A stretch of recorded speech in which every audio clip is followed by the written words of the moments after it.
dramatic. Dramatic.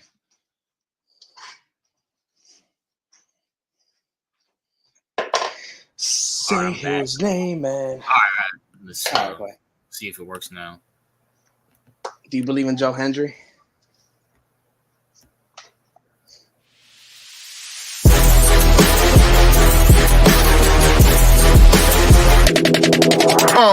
Hey!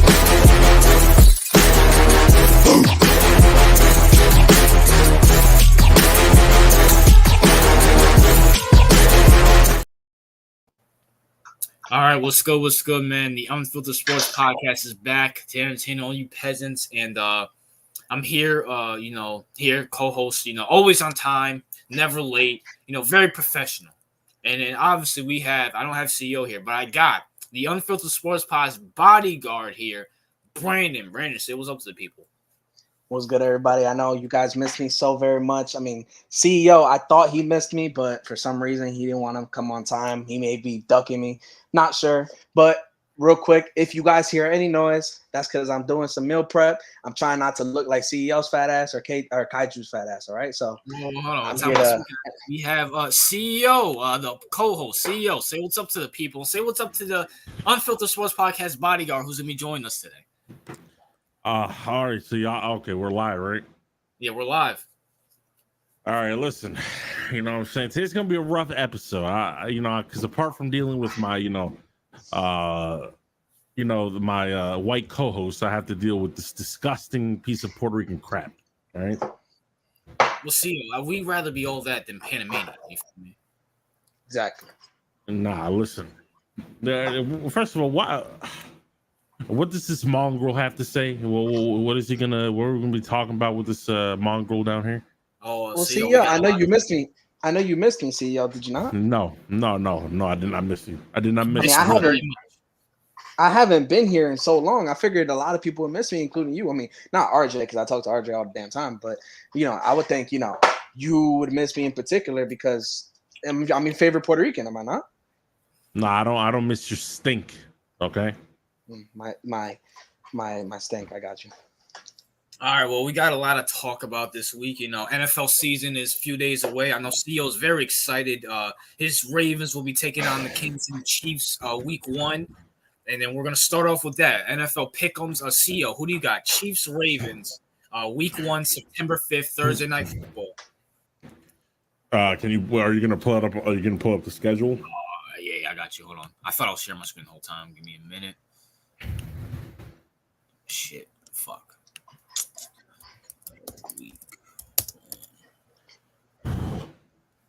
By the way, Brandon, give CEO the disclaimer about the background noise. Oh, yeah. I'm doing some meal prep right now. I'm not trying to look like you, so I'm making sure I'm nice and healthy. So, all right. So more burnt corn, I guess. No, I'm cutting up right now. I'm cutting up a lot of meat. I cut up some vegetables. I'm doing a lot of things right now. All right. I mean, you don't know how to cook, so I can't blame you for not knowing what you're talking about. I mean, nigga, why would I cook? Fuck out of here, nigga. All right, here we go. All right, week 1, Thursday night, Ravens, Chiefs, 8:00. CEO, who you got? I hate this game. Listen, my gut is telling me the Ravens because it's a meaningless fucking game. So yeah, when I mean meaningless, it's not like a playoff game or something like that, right? So if the Ravens were to win, it would probably be week 1 against the Chiefs. It's at their stadium, right? Yes, in Kansas City. But yeah, listen, I'm at the point. I wouldn't be shocked if the Ravens beat the Chiefs because it's a week 1 game. The importance isn't as high as it would be. I'm gonna go. I could see the Ravens trying to get revenge. But it's a regular season game. I don't care about. I mean that I don't really care about that in the grand scheme of things compared to the playoffs. But because we only beat the Chiefs once, I think it was one time. Back in 2020, I think. So I'm gonna have to go with the Chiefs off a track record alone until they prove me wrong. Otherwise, then I have no reason to believe in them until they show me, give me a good reason to believe in them when it comes to facing the crap ass Chiefs. Brandon, I actually think the Ravens are going to come out nice and hot this year. I think, they might come out and actually put up like 30 on the Chiefs. Not saying that the Chiefs are, are ass, because obviously they're fucking Chiefs, they're defending champions. But, they won 2 in a row. They might be a little complacent week 1. And Ravens, obviously 1, they're out for blood. 2, they got Derrick Henry now, which, Derrick Henry's he's on the decline, I guess. But Ravens, their running game is always going to be OP. Look at even with Mark Ingram, who was on the decline, nobody really cared about Mark Ingram. They were cooking. So I think reigning MVP Lamar. So I think they might come out and they might put out an impressive win on the Chiefs. I mean, would I be surprised if the Chiefs win? Of course not. But I think the Ravens might come out hot. I got the Ravens. The Chiefs always lose their first game. It's a tradition in the NFL and the NBA. Anytime they're celebrating, you got Taylor Swift halftime. Oh. You know what I'm saying? And she's probably going to be fucking Travis Kelce up the ass, because we all know who wears the pants in that. Facts. Travis Kelce's a bitch. I'll let that be known. Lamar Jackson and Derrick Henry will stop all that and win the game 23-20.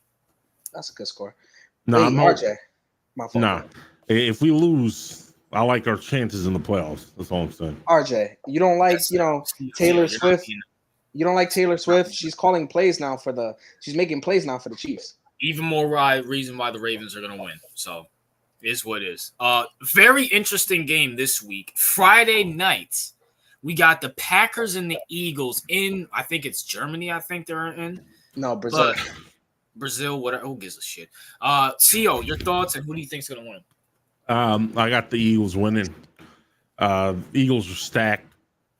Listen, the only thing that would stop the Eagles is bad quarterback play from Hurts. That's about it. I mean, their defense is slightly suspect, but overall they got the better roster. I like my chances with the Eagles. Eagles always start off hot and then kind of fall off. I mean, they fell off. They had an historic fall off last season, but I don't see that happening this season. But they always start off pretty hot and then either continue getting hot or just fall off. So I'm gonna go with the Eagles for this matchup in Brazil. Brandon? So last week I wasn't here. Well, at least I wasn't on the panel when we were talking standings. And I told RJ in privately that I don't think the Eagles are going to be that good. Not because their team is bad, because their team is their offense in particular is good. Their defense is still suspect, and Nick Sirianni got exposed. I feel like Nick Sirianni got exposed, and for that reason, that's why I don't think the Eagles are going to do that good this year. They'll still be above 500. Obviously, that offense has a bunch of firepower. But I'm high on the Packers, not as high as RJ, but I am high on the Packers. But I might take the Eagles week 1. They win it by 3 points. Jordan Love starts a little slow this year and then picks up throughout it. And I think the Eagles probably game winning field goal. They probably win 24-21, something like that. I got the Packers winning this game. I don't know if it's an upset, but yes, it is an upset. It's an upset. All right. On paper. I got an upset happening. It's week 1. And also, I think the Eagles are going to be reversed this year. I think they start off slow and they get hot because they have Kellen Moore, and it's going to take them a while to get used to Kellen Moore's system. All right. So I think the Packers will win. Would it shock me if the Eagles won? No. Do I really? I mean, I'm very high on the Packers, but do I really care? Not really. But I think Jalen Hurts and that offense starts off slow this year, costs them a few games, but they'll pick it back up towards the end. So honestly, I don't see Kellen Moore making a difference this year, to be honest. But yeah. I'm saying they got to learn the system first. They got a good offense, obviously on paper, but I think Nick Sirianni's a fucking bum. It is what it is. Panthers Saints. CEO, who do you got? Okay, I'm gonna go with the Saints here. These are 2 dog water teams, obviously, but I mean, listen, I don't even want to spend a lot of time on this freaking game. Listen, it's the Saints, and y'all know the reason why. That's good enough. I have the Saints. The Saints team overall is whatever, but they have a good defense, so I would take them over just based off of that. I got the Saints. I mean, if you even if you're a Saints or a Panthers fan, you should not be watching this game. I'm sorry, this game is beyond fucking horrible. Like even like if you're a Panthers fan, the Panthers did nothing to help Bryce Young. They got him watched him. Adam Thielen still back there. They have no weapons, and who the hell wants to watch Derek Carr or Spencer Rattler, whoever the fuck they're gonna throw out there? So excuse me, but they're on prime time, so no, they're not. They're not? I thought they played Sunday. What time is the game? It's 1:00. Oh shit! For some Why reason, the fuck would they put this on prime time, bro? For some reason, I thought I saw that they were. No. Speaking of that, Brandon, speaking of not prime time, we got the Vikings and the New York Football Giants in New York. And you know what, CEO? I want you to sit back for this one. Brandon, I want you to go first on this one.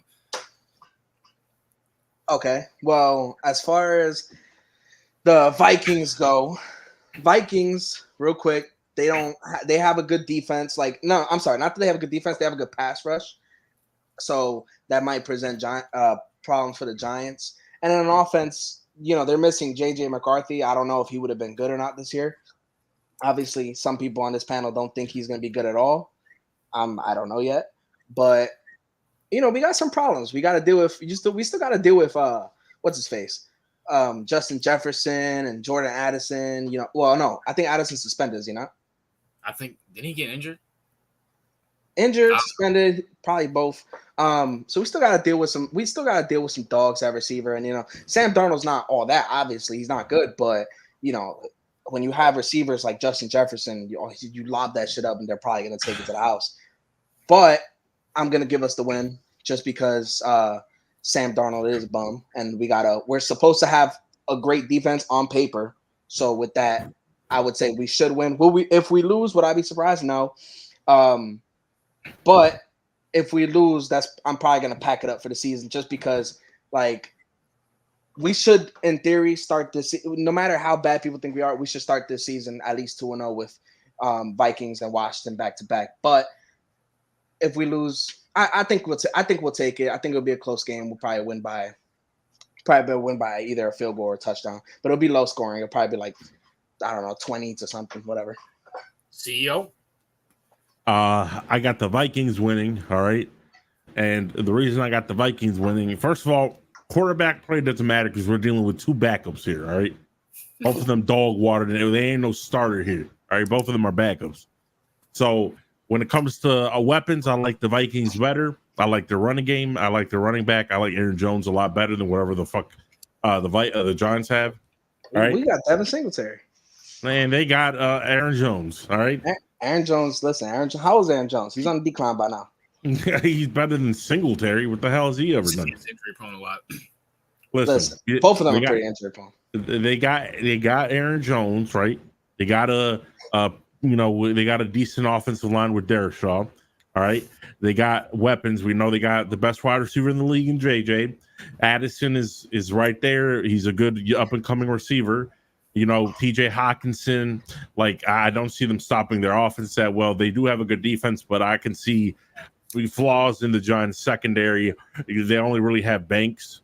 Adory's washed. All right. So I see them getting exposed that way. Their offense, man, they got shit. They got Malik Neighbors, which I'm a big believer in. You know that. I'm a big believer in Malik Neighbors, but apart from Malik Neighbors, right, which they can probably scheme for, who the hell do they got? Slayton? Is that what we're talking about here? Slayton. I mean, hey, listen, we got a nice new improved offensive line on paper. So we got some things that we got to see. I can't be high on them until after this game. If we win, depending how we win, I could probably be a little higher on them. Listen, when it comes to coaching, I like what's his name more, O'Connell more. Kevin O'Connell. I like him more than Dable. Will it be a blowout? No, I mean, because like I said, they both got dog water quarterback play, so it's going to be a 7-point difference, and Vikings are going to win. Fuck. I don't fucking know. I'm gonna just take the Giants. I'll simplify at their home and fucking the Vikings don't have. Listen, JJ McCarthy might be a bum, but he might be slightly better than. He'll have the rookie advantage of not knowing what to do over Sam Darnold, who we know is over there fucking gonna do. But it wouldn't shock me if the Giants lost this fucking game. Giants lost this fucking game because they're fucking dog shit. Their fan base is dog shit. The organization is dog shit. We're gonna get into that a little bit. Yeah, save it, shit. All right. But anyways, we got the Titans and the Bears. Oh my god. CEO, your thoughts? Who do you got winning? That's a great game. Who the hell's making the schedule, bro? All right, listen. Bears all day. All right. They got the better roster. Off the rip, they got the better quarterback. All right. Fuck Levis. That man, they boys ain't gonna do shit. All right. Running, I mean, they got everything. Running backs better, quarterbacks better, receivers better, tight ends are better, the defense is better. I mean, god damn. I mean, shit. We don't even know the coaching. I mean, I know Eberflus is dog water, but what do the Titans have? I have no idea. Exactly. They got some no-name assistant coordinator from fucking the Bengals or some shit. All right. Listen, Bears. I think not only do they win, I think this is going to be a convincing win. Okay, and people are going to hype up the Bears after a big win over the dog water Titans, and people are going to be like, it's Bears season, all that bullshit. But I'm gonna go with the Bears because it's obvious, bro. The Titans have no advantage, literally no advantage on paper. I mean, from offense to defense, they got no advantage. They don't got home field advantage. Brandon, your thoughts? This is one of those games, like, obviously, well, I'm gonna go with the Bears. Obviously, they are better, but this is like one of those games that we're all gonna pick the Bears, and then next thing you know, some bullshit's gonna happen, and the Titans end up winning. Just off the simple fact that nobody knows shit about them. And it's like nobody knows about them. There's nothing that me or you can say. We can't. They have who they have. Didn't they get Calvin Ridley this offseason? They got Calvin Ridley, D Hop, and Tony Pollard. You never know. Fucking Calvin Ridley and D Hop might just go back to their primes for one game, and this might be that one game. But I'll take the Bears, obviously. I'm taking the fucking Bears. Fuck the Titans. They ain't shit. I mean, they really haven't been shit since Derrick Henry lost his legs. So, I mean, it is what it is there. We're not going to waste time here. We got the Texans and the Colts. And, role players, let the star take this one first. I got the Colts in an upset against the fucking Texans. Right here, right now. You guys hear it here fucking first. This smells like a fucking upset Sunday. I'm not even joking. I got the Colts upsetting the Texans, just like how the Titans upset the Browns in 2019 when it was the Browns season. I got the Colts upsetting the Texans. CEO, your thoughts? I actually agree with you. I was going to pick the Colts. Oh, wow. Yeah, listen, Shane, yeah, I know Texans have pretty much better everything, but for some reason, this is kind of like the Texans do lose to the Colts, and quite frequently, actually. Yeah. It's one of those things where it's like, even though we're better than you in every single way, obviously, like you still manage. It's like the Ravens and the Steelers. Just like Ravens are better than the Steelers in practically every single way. All right, except for maybe receiver. Even that, apart from Pickens, they really got nothing. But it's kind of one of those things where it's kind of like, even though we're better than you in every single way, right? You still manage to win. So I see that, I think it's going to be an upset victory over the Texans. People are going to rave about, Anthony Richardson, right? They're going to be like, oh, he left off right where he, picked off. I mean, he's picked off right where he left off after his injury.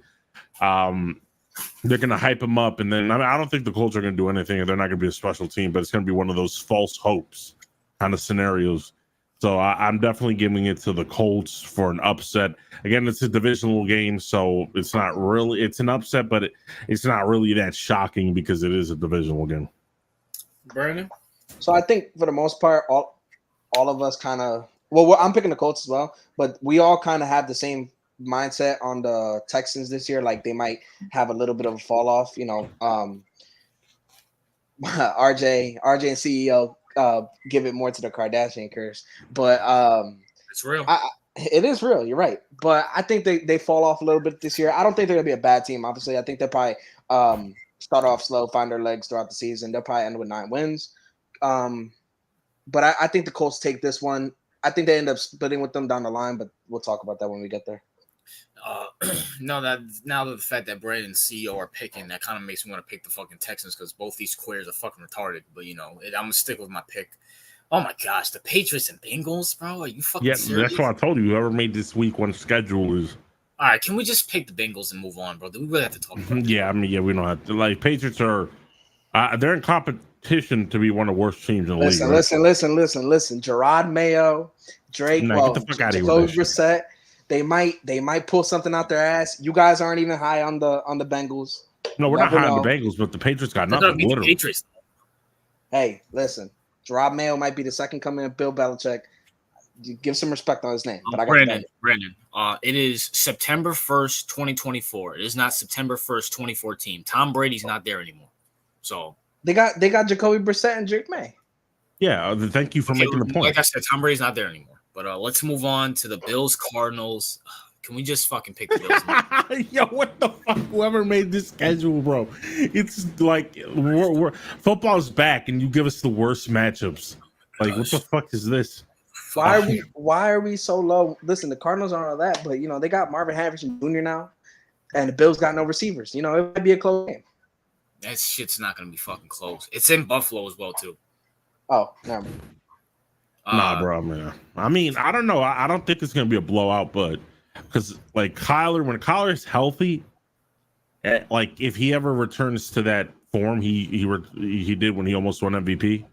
Yeah. I could see, and now he got Marvin. I could see some possible upsets throughout the season, but I'm not 100% confident in that. So I'm gonna still go with the Bills, but don't sleep on the Cardinals either. Hey, they might have. Remember, D Hop had that Hail Murray catch. You never know. Marvin Harrison might do the same thing. Yeah, but I was in Arizona, not in Buffalo. But let's talk about this one's kind of interesting to me: Dolphins and Jaguars.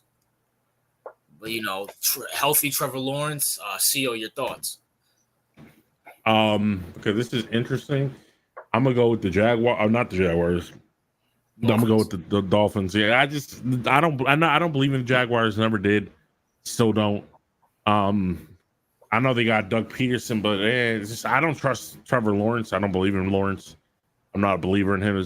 I know he can be good occasionally, but I like the Dolphins' weapons better. Like Lawrence and Tua are probably in like a similar tier, so it's not like one has a significant advantage over the other. If anything, I mean, career-wise, I don't know, maybe Tua is slightly above Lawrence at this point. Like I said, I like the Dolphins' weapons better. I like when it comes to coaching. Yeah, Doug Peterson won the championship and everything. I don't think that there's a big gap. I mean, offensively speaking, they're probably better offensively than the Jaguars are. And McDaniels is a great offensive coordinator as a head coach. So I like that. Defense for the Dolphins, they're going to fall off slightly now that they don't have Wilkinson and key pieces. But again, Jaguars don't scare me. They don't really have any significant weapons, do they? I mean, like who's I think they still have Christian Kirk back there. Yeah, they don't have. They got Evan Ingram. No. I mean, they don't have any significant weapons. I'm gonna go with the Dolphins. Brandon? I'm gonna take the Jags. I think this is one of those games that probably be a close game, and Jags pull off the upset in the end. They have two decent they have two good running backs, right? They have ETN, who's it's week 1, so he's still gonna be healthy, and then they have right Tank Bigsby right behind him, so they might run all over the Dolphins. And Dolphins, they're middle of the pack to me. Like they have a great offense, I don't know, for some reason these are the games they lose, and it's week 1. We're waiting on these type of games week 1. I got the Jags, yeah. I got the Dolphins. Dolphins always start off hot and then end up slow when it starts to get fucking 50 degrees outside. So, where's this game at anyway? It's in Miami. Yeah, it's in Miami. No, I think I got the Jags stuff. Either way. Yeah. I got the Jags anyway. Oh my gosh, Falcons and Steelers. Yeah, yo, these games are horrible. I'm falling asleep just fucking reading this. I know, my nigga. What the fuck? Yo, come on, dude. Like, this is why the NBA is smoking the NFL. Yeah. We get the Knicks and the Celtics. You putting the fucking Steelers and the Falcons? TLP was good.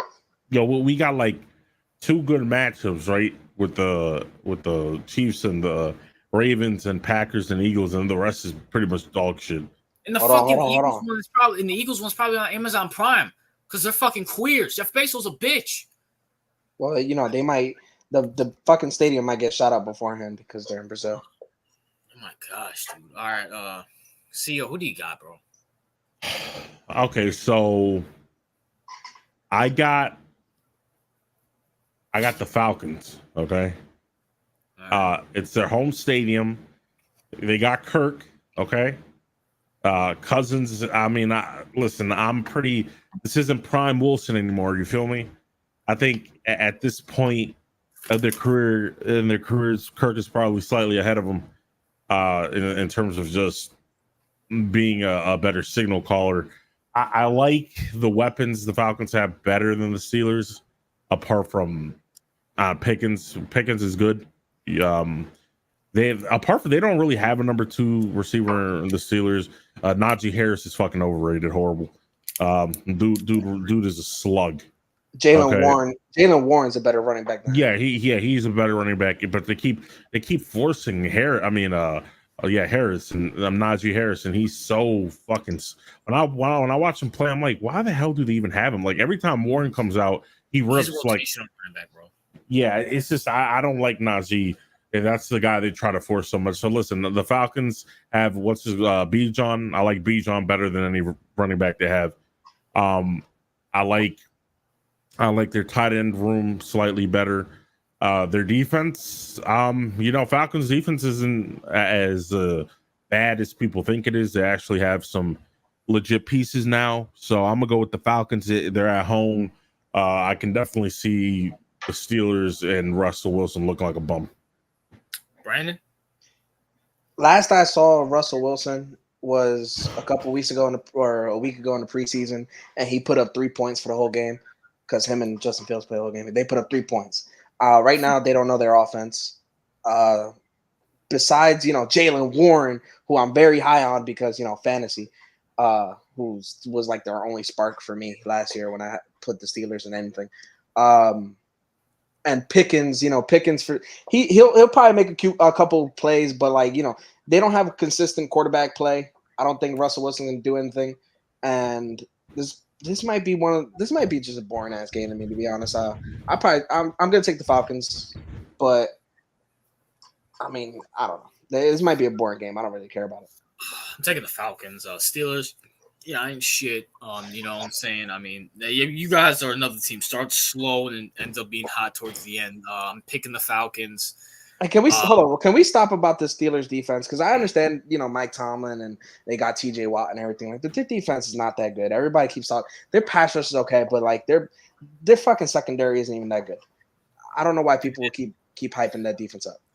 For a little history news, Kirk Cousins beat Russell Wilson back when Michigan State with Kirk Cousins and Wisconsin had Russell Wilson. So, a little history there in college. Since we're in college football, time right now. That's when the real football starts, not this bullshit that we fucking see on the screen right now. Oh my gosh, the fucking Broncos and Jets. Are you fucking serious right now, my nigga? No, it's the Seahawks. Broncos and Seahawks. Oh my god, I'm getting a fucking ham. CEO, who the fuck do you got? Broncos or Seattle? All right, let's see. Gosh, I'm gonna go with the Seahawks. All right, I think that I think Mike McDonald is going to do a decent job over there. Geno Smith is a serviceable quarterback, high-end backup. Bo Nix is going to have to go through. He's the starter, right? Yeah, I think so. Bo Nix is going to have to go through some growing pains, especially going against the Mike McDonald defense. He's definitely going to have to suffer a little bit before he gets better. So I'm going to definitely go with Seattle on this one. Brandon? I'm on the fence because I'm not high on the Seahawks. I mean, fucking Mike McDonald's okay and everything, but I'm not really high on the Seahawks. But the Broncos, they don't really have much either way. I'm gonna take the Broncos. I don't know. My gut goes with the Broncos. I think they might just Geno is not that good. He hasn't been good since he had the comeback player of the year. He wasn't even that good that year. And Bo Nix might come out with a nice performance to start the year. Everybody's gonna hype him up, and then he'll probably fall back down to earth week 2 or 3. Low scoring game, maybe like 17-14 or some shit. Broncos. I got Seattle. I think the opposite. I think people are really hyping up Bo Nix, which I think Bo Nix is, he's good enough to be a starter, maybe a backup towards the end towards when people figure him out. But I got Seattle kind of in an upset. People think Seattle's going to be garbage, especially with Pete Carroll and Geno Smith coming back. But I think they get the week 1 upset here. I believe this is an upset. I don't know. I don't think it's an upset. I don't know if it's an upset. I mean, listen, bro. It's a rookie going against an elite defensive coordinator. Come on. Yeah, I got Seattle. So, well, I wouldn't say Bo. I'm not saying like for my prediction that Bo Nix is going to be the one winning the game, but because they won, he'd probably get a little more hype. I just think, I don't know. I don't think Geno's going to end up winning the game. Who's their backup quarterback? And plus the Broncos. I mean, the Seahawks. Even though Geno's, we all know he's a high-end backup, but I mean, they got DK, Jackson Smith, and Jigba, and they got Lockett, right? Broncos got a good defense. I mean, not that. I mean, apart from Patrick Surtain, I mean, it's not like they have world beaters. So I don't see them stopping in Jigba or Lockett. They can lock up DK. Kenneth Walker at running back too. Yeah, they got Kenneth Walker as running back too. Yeah, that's the truth. Broncos got Javonte Williams coming back. Who? Nick, get the fuck out of here with that. Javonte's not bad. All right, let's stop talking about this fucking game. Raiders and Chargers. Who you got? Boy, man, Yo, I might skip week 1 after the Ravens and just not watch them. Listen, I got. Is Burrow playing? I'm not Burrow. Is Herbert playing? I'm assuming, but I think he's nicked up already. Listen, if Herbert's playing, they're winning this game. Harbaugh. Raiders are trash, bro. They got nothing. I mean, they really have nothing. Now here's the thing: the Raiders did embarrass the fuck out of them. Like last year, what was it, like 60-3 or some shit? Yeah. I mean, it was like world, but they had Easton Stick. Now, if Easton Stick is out there, bro, they might. I will change it. But if we got Herbert out there, it's a close game. But I could see the Raiders upsetting. Honestly, I could. It'll go either way. I don't believe in Minshew, but Minshew can pull upsets. But yeah, I'll give it to the Chargers for this game. Brandon. I got the Raiders. Don't sleep on Antonio Pierce. All right, he's gonna coach up this Raiders team. They might win. They might win second place in the division. Now I think about it, but my real reason is because Herbert. He might even if he plays, he might be too hurt to really do much this game. So I got the Raiders. I got the Raiders. Off the simple fact, I don't know if I said this conspiracy yet or not. Yeah, I'm gonna go into full detail when I make a video about this. I still think Jim Harbaugh will trade Justin Herbert. Nigga, you know what I'm saying? I still think that. You know what I'm saying? But that might be one of the worst conspiracies of all time. That might be the conspiracy that no one's talking about. CEO. You know, because it's so dumb. Well, no one's gonna talk about it. Whoa! Before you think about it, CEO, stop laughing. I want you to think about this. Name me a quarterback Jim Harbaugh's had that played like Justin Herbert. I mean, no, he never had someone like Herbert. He only had he had players. He had quarterbacks that he could control 100%. Exactly.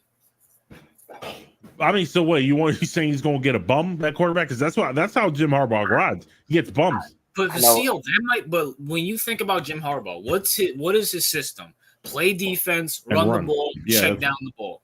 Justin Herbert fits none of that. Fits none of that. No, he doesn't. He doesn't. Next thing you know, you know how Jim Harbaugh is. He wants his guys. Next thing you know, RG's gonna say that fucking he's gonna trade Herbert and sign Kaepernick. Yo, if he did that, bro, I swear to God. That would be funny as hell. I go. He would get fired. I think I'm not gonna give away what I think he's gonna do, but is it what we talked about? This is Jim Harbaugh we're talking about. Especially if Justin Herbert gets injured again this year, don't be shocked. Yeah. RJ, is it who we talked about? Who do we talk about? About who he might trade him to? Yes, but I also have another one. Going back. Okay. All right. Yeah. So, but you know, Listen, I don't think that's happening. I mean, for him to, I don't know how much power he has in the front office currently.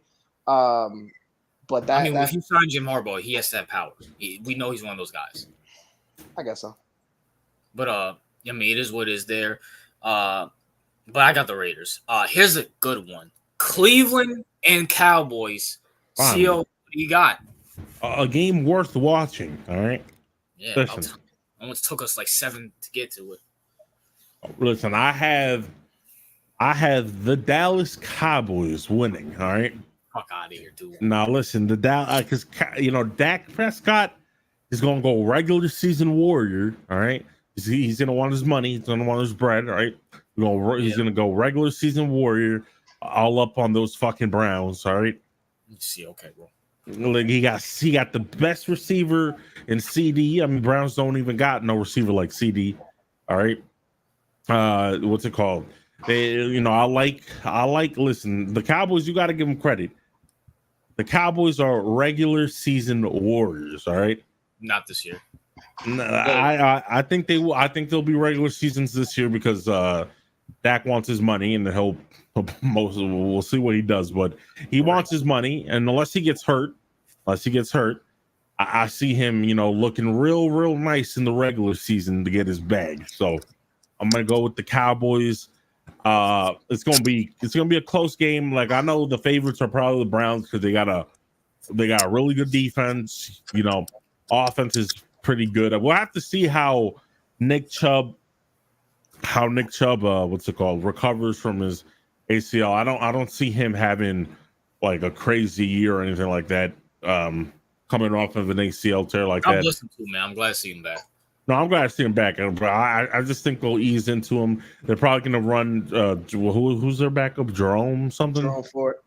Yeah, Jerome Ford. He's pretty good. Yeah, he's decent. They're probably going to run him a lot more, and then sprinkle in Hunt. Don't they have Hunt still? No, I think they cut him. Yeah, and Hunt. Even if they had him, Hunt would be a liability because he's so slow. But anyway, listen. I like the Cowboys for an upset. I mean, I don't even know if it's an upset. They're pretty tied. I'm gonna go with the Cowboys for this round. Brandon. So it pains my heart to say this, but I actually agree with CEO here. That's right, Brandon. And it's simply because Dak wants his money. Last time Dak wanted his money, before he got hurt, he was playing pretty good. That's when he got hurt against Giants. They broke his leg. And he's every time he has leverage, for some reason, this little gene in him decides to, dare I say in the regular season, it's a little elite that comes out of him, and he wants his bread. I would say the same thing for CD, but he just got paid. And I think Dallas, I don't know why people are so low on them. And again, I wish I was low on them, but I think they actually end up, because I didn't say the standings, I think they take the division again this year. And I know RJ believes in, the fact that nobody has won it back to back, but I don't know. I got Cowboys winning this game. I think they win it convincingly too. I don't think it's gonna be that close. I just don't see a great fall off like people say. I'll see a fall off once if Dak leaves, for example. I'll see a fall off because Dak wants to either get paid, by the bye week, or he's gonna show out and get paid by another team. So he's gonna have a good year. He had a good year last year. He knows what he's doing when he has leverage. All right, listen, let me be the smart one here and pick the Browns. Yep. Now, people keep bringing up when Dak wanted to get paid in 2020. People forget that they were like 1-4 when Dak wanted to get paid, and he was balling out. So Dak balling. So let me get this straight, people. Dak quote balling out is him throwing the ball at least 25 times, and they have no run game. They have a washed up Ezekiel Elliott and a washed up Dalvin Cook. So, they're not going to run the ball. They're going to start throwing the ball against this Cleveland Brown defense. Good luck with that. And people think that's balling out from this fucking game manager. Good luck. Cleveland's going to win this. It's not even going to be fucking close. I see a blowout. And listen, you can say all you want, but you got to admit Dak Prescott in the regular season, he does his stuff. So you can't be like, that's what I'm saying. Against shitty teams. The Browns are not a shitty team. No, I mean, I don't know. The Browns' defense is amazing. And plus, once again, Dak Prescott has no run game, and he's going to be, quote, balling out according to you guys, which means there's going to be a lot of picks going the other way. So, well, remember hold on. Hey, you remember when he balled out against the Packers? You're going to tell me that Packers defense is better than that? Yeah, but that's the playoffs. Obviously, when he's in the playoffs, it's a different fucking story. Yeah. But you're saying that all the picks going to Dak shut a lot of people up last year because before the season started, he said, I'm not going to throw more than 10 picks, and he threw 9. So because he thought he was going to get paid. But he played great. Listen, bro, and let's not forget about that elite pass rusher known as Michael Parsons, all right? Michael Parsons overrated. Oh my God, we're gonna get to that. You about to get smoked in that debate. Well, Michael Parsons vastly over. I think Brandon can even agree with me that he's vastly over. Well, we're gonna wait till that conversation comes up. But listen, Dak Prescott's gonna fall off. Cowboys are gonna fall off. I don't know, history's gonna repeat itself. Dak's gonna try to go out there and ball out. He's gonna try to be more than what he is, and then he's gonna fucking lose some games. It's that simple.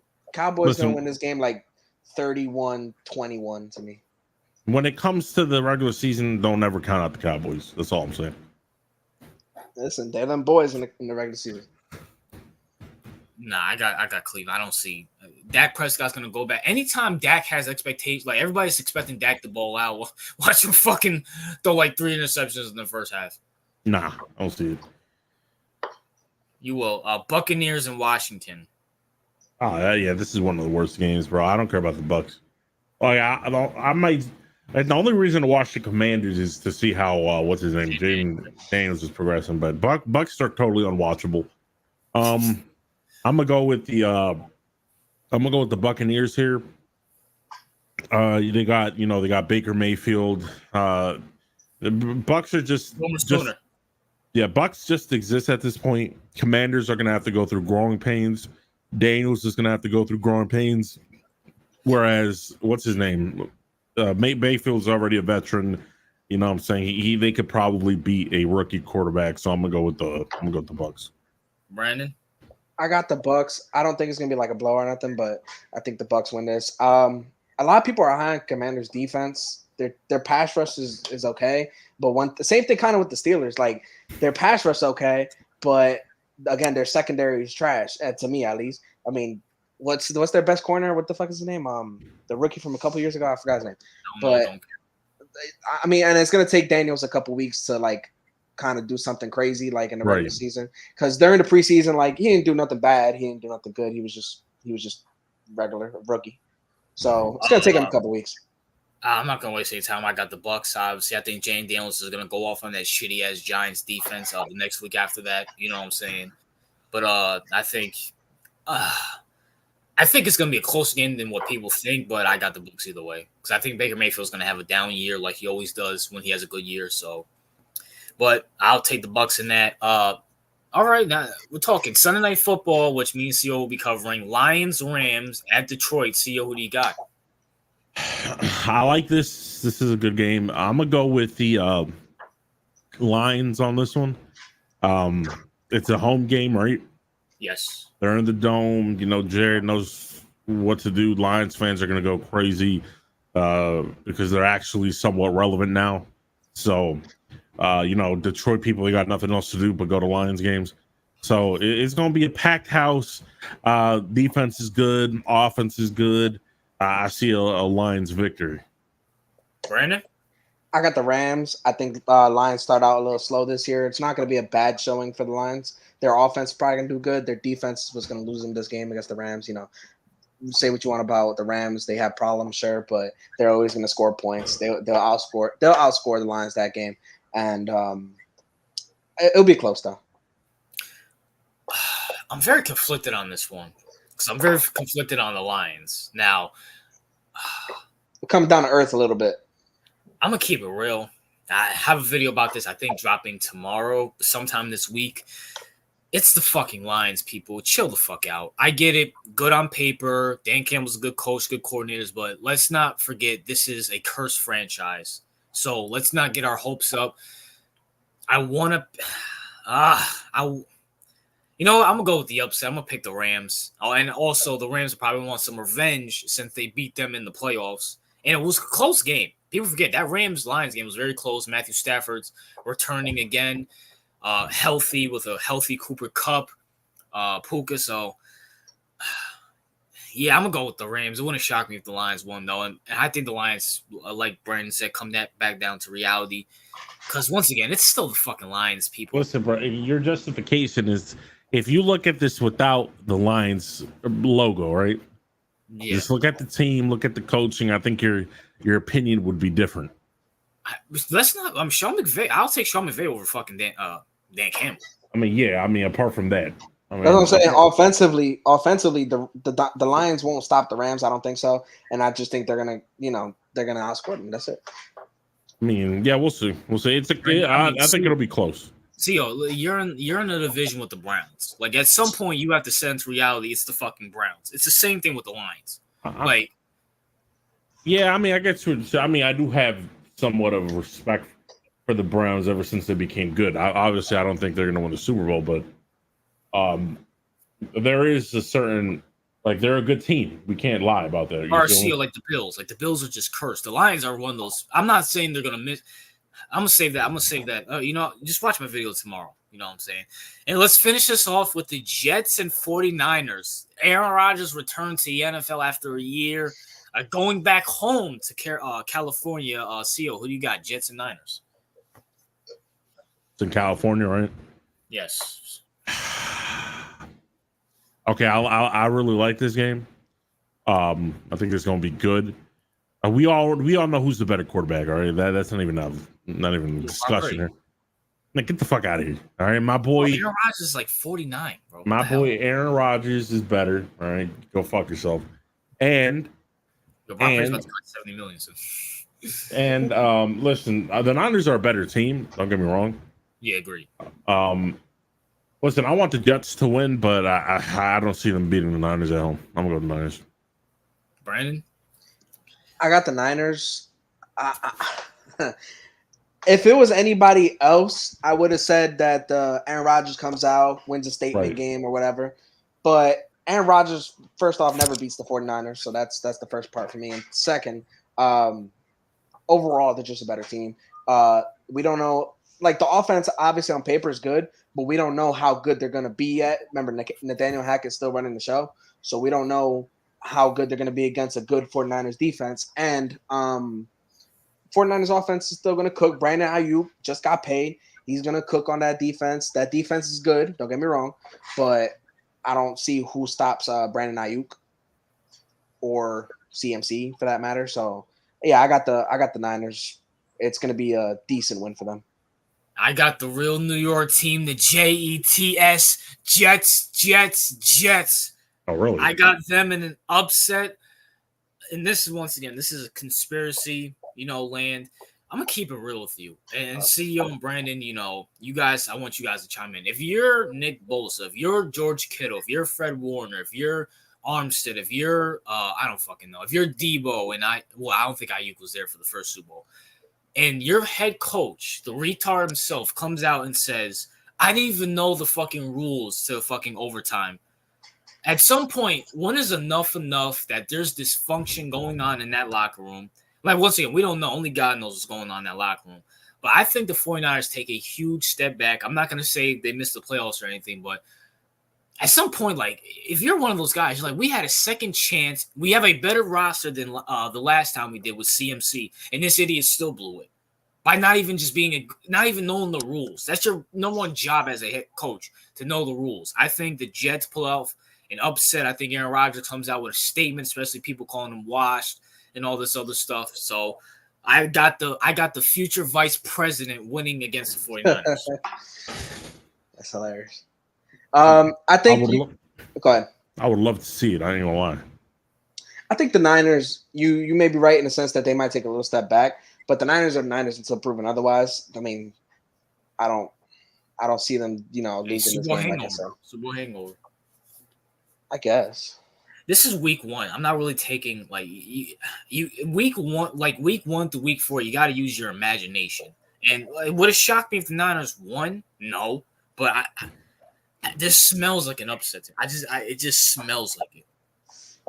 And you already know the hype that's going to come after the Jets if the Jets beat them. That's what I'm saying. It's one of those games. It's either going to be the Rams upset the Lions or the Jets upset the Niners. It's going to be one of those. It has to be. It's week 1, so probably both. Or neither. Yeah. Listen, I'll say this: the primetime games are good. Yeah. Just the main games are just fucking trash. I mean, Giants should be on primetime, but they have no, they shouldn't. They should be banned from primetime. They have 4 or 5 primetime games here. So we have Brandon, the Giants fan. You know what I'm saying, and we got CEO, the Giants expert, because he follows the Giants a lot. You know, both these guys go out about a lot of things on the Giants, like Daniel Jones and Brian Daboll and stuff. So, you know, CEO thinks the Giants are going to be one of the worst teams in the NFL, you know what I'm saying, which I agree with. Brandon thinks, you know, they finished third in the division, maybe second, I believe, maybe. I don't know if Brandon's that optimistic, but let's be for real. I mean, CEO, what do you have to say about Brandon about his shitty-ass Giants? I mean, the Giants have no hope until they get rid of that bum. And you know who I'm talking about. What are you talking about? It's Daniel Jones, bro. He's the sickness within that team.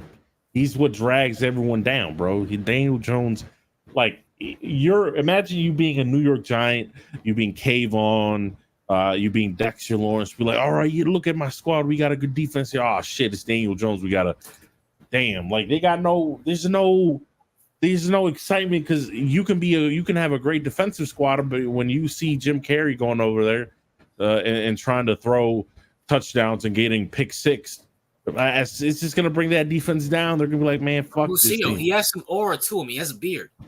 Man, there's no aura, bro. Like Danny kind of, I don't know what's wrong with Danny, but Danny kind of looks like a robot to me. Like he kind of has that Mark Zuckerberg vibe to me, where it's kind of like he's a human, but is he really a human? You feel me? Like he's just awkward. I don't know what's wrong with that nigga. Like there's no, I just don't see the Giants players believing in him. They're like, man, this nigga sucks nuts. People just disrespect him online. Like all the play, it's open season on that nigga. Like people just right. Like RJ, like every tweet, like I just showed you one on the Discord. It's like you have former players, current players. They all diss them. Like everyone just openly disses him, and everyone laughs about it. The players don't even clap back. His teammates don't clap back. They're like, damn, them niggas is saying the truth. This nigga's ass. Well, besides Darius Slayton. Man, Darius Slayton owes Daniel Jones his job because that's the only reason he's on the team, bro. Well, CEO, remember, Kayvon came out on a podcast, I think this last offseason, said they should have paid Saquon over him. So yeah, so they don't believe in him, bro. Like they think he's a clown, bro. And listen, there's no disrespect to him as a person, right? Because I'm pretty sure he's a wonderful individual as a person, but as a player, everyone thinks he's a goofball, cornball, can't do shit, just a fuck up. All right. Listen, yeah, go ahead. No, go ahead. So wait, am I turn? Yeah, your turn. So from I'm gonna start with a football aspect before I get to Daniel Jones. From a football aspect, our defense, and this is all on paper because we haven't even played the game yet, but our defense is supposed to be really good. Secondary has some problems, obviously, but they got a bunch of young players that might actually do something. I'm not saying they're gonna be studs coming out, but throughout the season they might progress. That's how the Giants defense have been over the past few years anyway. They start off slow, come out, they end up cooking later on, except 2022 they were just cooking all year. CEO remembers when we beat those Ravens, and we're gonna do it again this year. But as far as that, the defense is gonna be good. The front seven's nasty. I mean, I'm not worried about that. On paper, the offense, the line is good. On paper, of course. Because you have Greg Van Roten and Jermaine Illuminor, who were playing both good for the Raiders last year, and then you got Andrew Thomas, who's one of the best left tackles in the league. There's some center questions and there's some depth questions, but there always is when it comes to the Giants or Jets. Anybody who plays in my life, we always have those depth questions. And then our receivers, we have a bunch of young receivers. Malik might cook. I think he's gonna be good. I don't think he's gonna be as good as some Giants fans make him out to be, just because he is a rookie and he's on. We don't know what's gonna happen as far as the offense if they find their stride. I think Mike Kafka, our offensive coordinator, is a bum.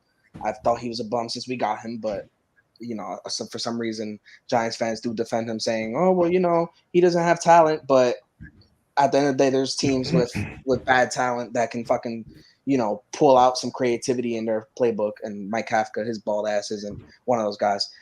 As far as Daniel Jones goes, this is before anybody misconstrues my take on Daniel Jones and says, "Oh, well, I said he was going to be," because me and RJ talked about this a few times where I don't even know if he remembers. But Daniel Jones is damaged goods to me because of the injuries.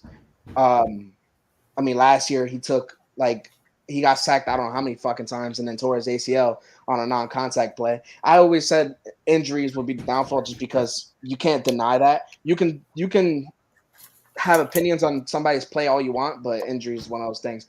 But I think the offense is going to progress just a little bit. I don't think Daniel Jones is going to play ass. I think he's going to play, probably like the 20th best quarterback maybe, because at the end of the day, he's got a stud in Malik Neighbors. And also, I don't think teams are going to stack the box as much now that Saquon's not there. I don't think Saquon's going to hurt us as bad as people think. But is the offense going to be crazy good? No. But I still think we can win around – I have us winning 7 games. I think we win 7 games. See, y'all. How many games? How many games do you win, y'all? Because I said we're gonna win 7. Yeah, you win them. You're gonna win 6 games. That's not far off. Yeah, 6. So Giants are about to win like 1 game, bro. I mean, I wouldn't be surprised. Listen, I think my official prediction was 4 games after looking at the schedule, but I'm gonna give them 6 out of a respect for your defense. All right. I mean, I don't understand how there are teams that are by far worse than the Giants, and I don't understand how, because this is the same team that just made the playoffs 2 years ago. I'm not saying they were. Hold on. I'm not saying they're this world beater team, because they're not. But 7 games is not out the realm. 1 and 2. Last year, for example, because everybody for some reason hates Dable, at least in this channel, but Dable had them winning 6 games. If it wasn't for 2 game-winning field goals that got missed and a blatant PI, that's 9 games. So he's winning. He was winning. He was overachieving in CEO's words, but he was still doing his part. Now RJ thinks it's because the defense believes in Wink Martindale, but at the end of the day, they did the same thing 2 years ago as well, and they were cooking with Dable. Dable's a good leader. I think Dable's going to do fine. I think that's the main reason we'll win at least 7 games. We could win more, and we could win less, but we could win more. The schedule is not that bad. I guess it's just the placement of the teams. All right, so week 1 against the Vikings, I already said it. Giants will win that one. Week 2, they're losing to Washington. Let's stop this whole, the Giants sweep Washington. The last time they swept Washington was like 4 years ago, and then last year. So let's not act like that's going to happen again. They're going to lose to Washington, so that's 1-1. They're going to lose at Cleveland. That's 1-2. Wait. Are you going to let us Are you going to let us? I keep fucking forgetting.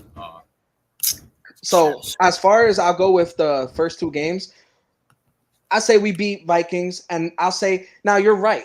We're not going to sweep Washington forever, but I do have us winning that first game because, like I said, Daniel's going to start the year. So you're going to lose to Washington in New York? Probably, yeah. The home when does home field advantage work for us? I mean, all right, fine. Daniel's gonna struggle to start the season because he's a rookie. Then later on, he might come out and beat us later on. I think we'll split with Washington. Right, so splitting with Washington. So we'll get that. So you're gonna get smoked by the Browns in Cleveland. Cowboys. I'll give Dak this. He owns the shit out of the Giants on Thursday Night Football too. Thank God I don't have Amazon Prime. 2-2. I agree. 2-2. Seattle. That's a loss right there. That's not even a question. Bengals are gonna. Bengals, Daniel Jones on prime time. We all know what's going to happen. Philly, forget about it. Seattle. Pittsburgh, let's forget about it. We already gave them a loss for Washington. Panthers, you guys will win that. And I'm assuming this is in like England because it's at 9:30. I'm going to keep it real. I think you guys beat the Bucs. I think you guys go on a 2-game winning streak against the Bucs, and then Giants fans like, yeah, Giants pride. Fuck the first overall pick. Fuck the quarterback. Let's believe in Daniel Jones, and the Cowboys are going to ass rape you again. Derek Carr is going to ass rape you again too. Lamar Jackson is going to ass rape you too. Kirk Cousins is going to ass rape you. I'll give you guys a win against the Colts, and then at Philly, that's not even a question. So, in my account, you guys are winning the Panthers, a Washington game, and a Bucs game. So that's 3 wins. I got you guys winning. Well, you forgot the Vikings. You picked us against the Vikings. Oh yeah, so 4 wins. I think CEO said 4 wins. Yeah. Then we play. You missed a couple games. No, I said for winning. I said winning. You're gonna beat the Vikings. You're gonna No. beat You missed a couple games on the schedule. Don't we play the Steelers this year? Yeah, I already said you guys are losing the Steelers. I didn't hear you. That's why. Damn, you didn't even give me a chance to fucking say if we were gonna win those games, bitch. Because this is a waste of time, bro. Well, you're the one. You guys. Who's okay? Apart from the obvious losses, like the only way you can get to 7. So I have us winning against Seattle. Seattle, I'm not high on them. So there's that. I have us winning against the Steelers because I'm not high on them. Mike McDonald's gonna have locked the shit out of Daniel. What the fuck? I guess we'll see. That's 6. And then I have us winning against. I actually have us splitting at least 1 with the Eagles this year. Yeah, to get the fuck out of here, bro. Brandon, they're about to ass rape you. It's not even be funny, bro. I mean, listen, it's not even week 1, so I guess we'll see. That's all I can say because it's worse because I got the Eagles starting off hot towards the end of the season, and you guys play at the end of the season. Well, we'll see. We'll see who's right at the end of the day. I mean, there's not much I can say. Like I said, I understand the pessimism. This year I understand the pessimism. At least last year before the season we came off of playoffs. This year, I understand the pessimism. I'm not going to fight you on that. I'm gonna keep it real. I don't believe in the Giants' defense. I mean, they have a lot of people. They have a lot of big names. I'll give them that, but their defensive coordinator from the Titans, I believe. Mm-hmm. Titans. When has the Titans defense ever been good? Titans also had no talent on their defense, so let's keep it. I mean, listen, man. A defensive coordinator can make shit into something. Let's keep it real. I think the defense is going to be a nice bend but don't break defense. I think we'll give up. We'll be a strong red zone defense. I'm not saying a lot. There's teams that are gonna put up passing yards on us, but I think red zone will do better, especially with the front 7. That's really my thing with defense. So once again, why the fuck would you trade for Brian? This is why I left the Giants. They don't want to accept the fact that they need to go through a Bears rebuild, no matter how long it takes to get the guy. They want to. Why would you get Brian Burns? For what? Why would you waste his career? For what? For Daniel Jones? For maybe Arch Manning? Yeah, I mean, you brought him up there to, smell his own farts in New York. That was come on, man. Like, come on, bro. Like, come on, man. And by the way, don't be for Giants fans who think they're going to get Arch Manning, don't be shocked if he goes to the Saints. No, they're not getting Arch Manning. Oh, and hold on, because you take away the Eagles win, and why would we lose to the Saints? Besides their defense, their offense isn't good. Well, I mean, they have Chris Olave, I guess. Because at this point, Daniel Jones will just be stinking up the joint. So, but that's you just talking based off emotion. You're not even talking. Drew Lock will be there, and Drew Lock's not much better.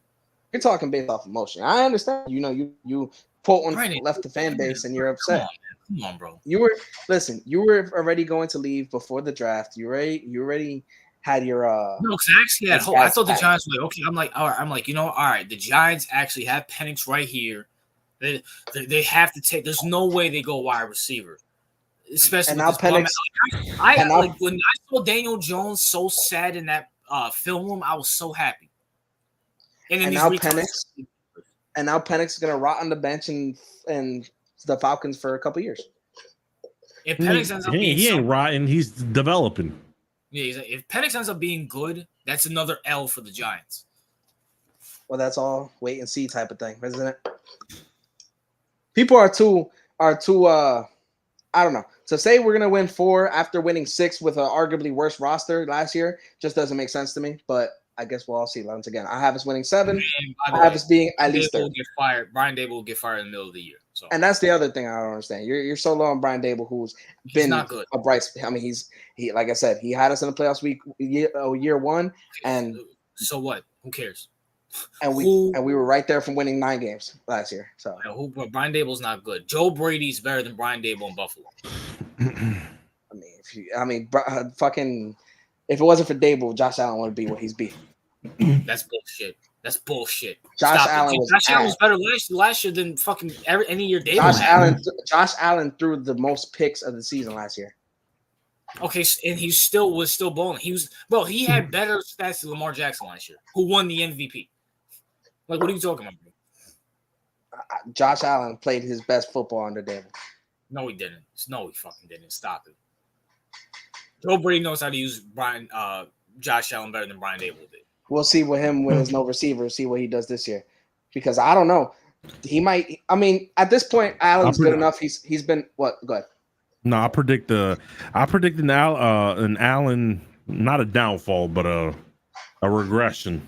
Because now Allen doesn't have Diggs. I mean, he's got Keon Coleman, which I actually am high on. I think it's going to take a couple weeks for Keon Coleman to really get somewhere, though. As a Florida State fan, Keon Coleman's a number 2 at best. So I'm high on Keon Coleman. I actually thought he would. I think he's going to be good. But you're a Florida State fan, so I gotta. You know what? I'm not going to question you, RJ, when it comes to receivers and draft, only because you shut me up about Quentin Johnston, whatever his name is, on the Chargers. Because I was told that he's good, and I was looking at the film, and I'm like, all right, he's a good receiver, and you were calling him a bum, and then he was a bum. So I'll give you that. Also, as far as receivers, I don't know. Is TRL an Arizona fan? Oh, TRL, what? Yeah, well, I know because you're talking about wide receivers, but this is wide receivers. McMillan. Yeah, that nigga look nice. He's an animal. And also Jimmy Horn Jr. from Colorado, he's an animal too. Yeah, I was looking at Jimmy Horn, the Colorado game, which I think that's what we have to talk about as well, right? Yeah. I was looking at him and I'm like, this motherfucker came out of he was balling that game for the first half. I think he had a touchdown on 158 for the half. He's nasty. He's definitely nasty. By the way, also, can I just say something here too? While we're gonna talk a little bit college later. For anybody who thought Moss was better than Miller Moss was better than Caleb, suck a fucking dick. This asshole fucking sucks with the same offense against LSU right now. He's put up 13 fucking points. Caleb Williams would have at least 31 fucking points. Miller what? Oh, so you remember when everybody was trying to shit on Caleb and say his backup looked better against Louisville's backups? Yeah, I heard it. Yeah, I remember that. He's starting right now against LSU. Well, my bad. I should have probably gave context. I'm watching LSU and USC. This asshole fucking sucks. Yeah, people were like, it's the system, not Caleb or something like that. The system with 8 minutes left in the fucking fourth quarter, 13 fucking points. Like he had to throw a ball. I think I saw how he threw a ball so bad that the player the receiver made like a crazy catch. You saw that one, right? Yeah. Like he made a crazy catch, but that wasn't because that was a great catch, but it was like the ball was so badly placed that's the reason he had to make that catch. Hey, listen. You tell Miller to paint his nails and get a pink phone case, and he might ball out. So for anybody who believed in USC and believed Lincoln Riley is going to be the coach for the Bears next year, mark my fucking words. He should be. So it is what it is there. I just want to say fuck Mike Miller and fuck all you Caleb Williams haters. All right. You don't have to like it. If you think he's a fag, I think he's a fag, but you can't deny what he did on the field. So no, he's a fag that knows how to play. So we give him a pass. Is what it is. Speaking of fags who don't know how to play, Micah Parsons is vastly fucking overrated. No. I will not tolerate Parsons slander. All right. Like, listen, this guy, you know what this guy is? He is a stab pattern against bad teams. Against the Packers, this guy is nowhere to be found at all. He is vastly overrated. It's not even a fucking question. He's top 3 pass rusher in the league. No, he's not. Top 3 he's TJ Watt, Miles, and fucking Nick Bosa. Max Crosby. No. Get that shit out of there. No. Listen, Micah Parsons, he's revolutionizing the position. All right.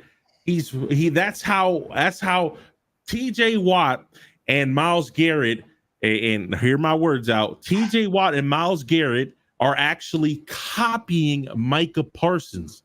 Believe it or not, they're copying Micah Parsons.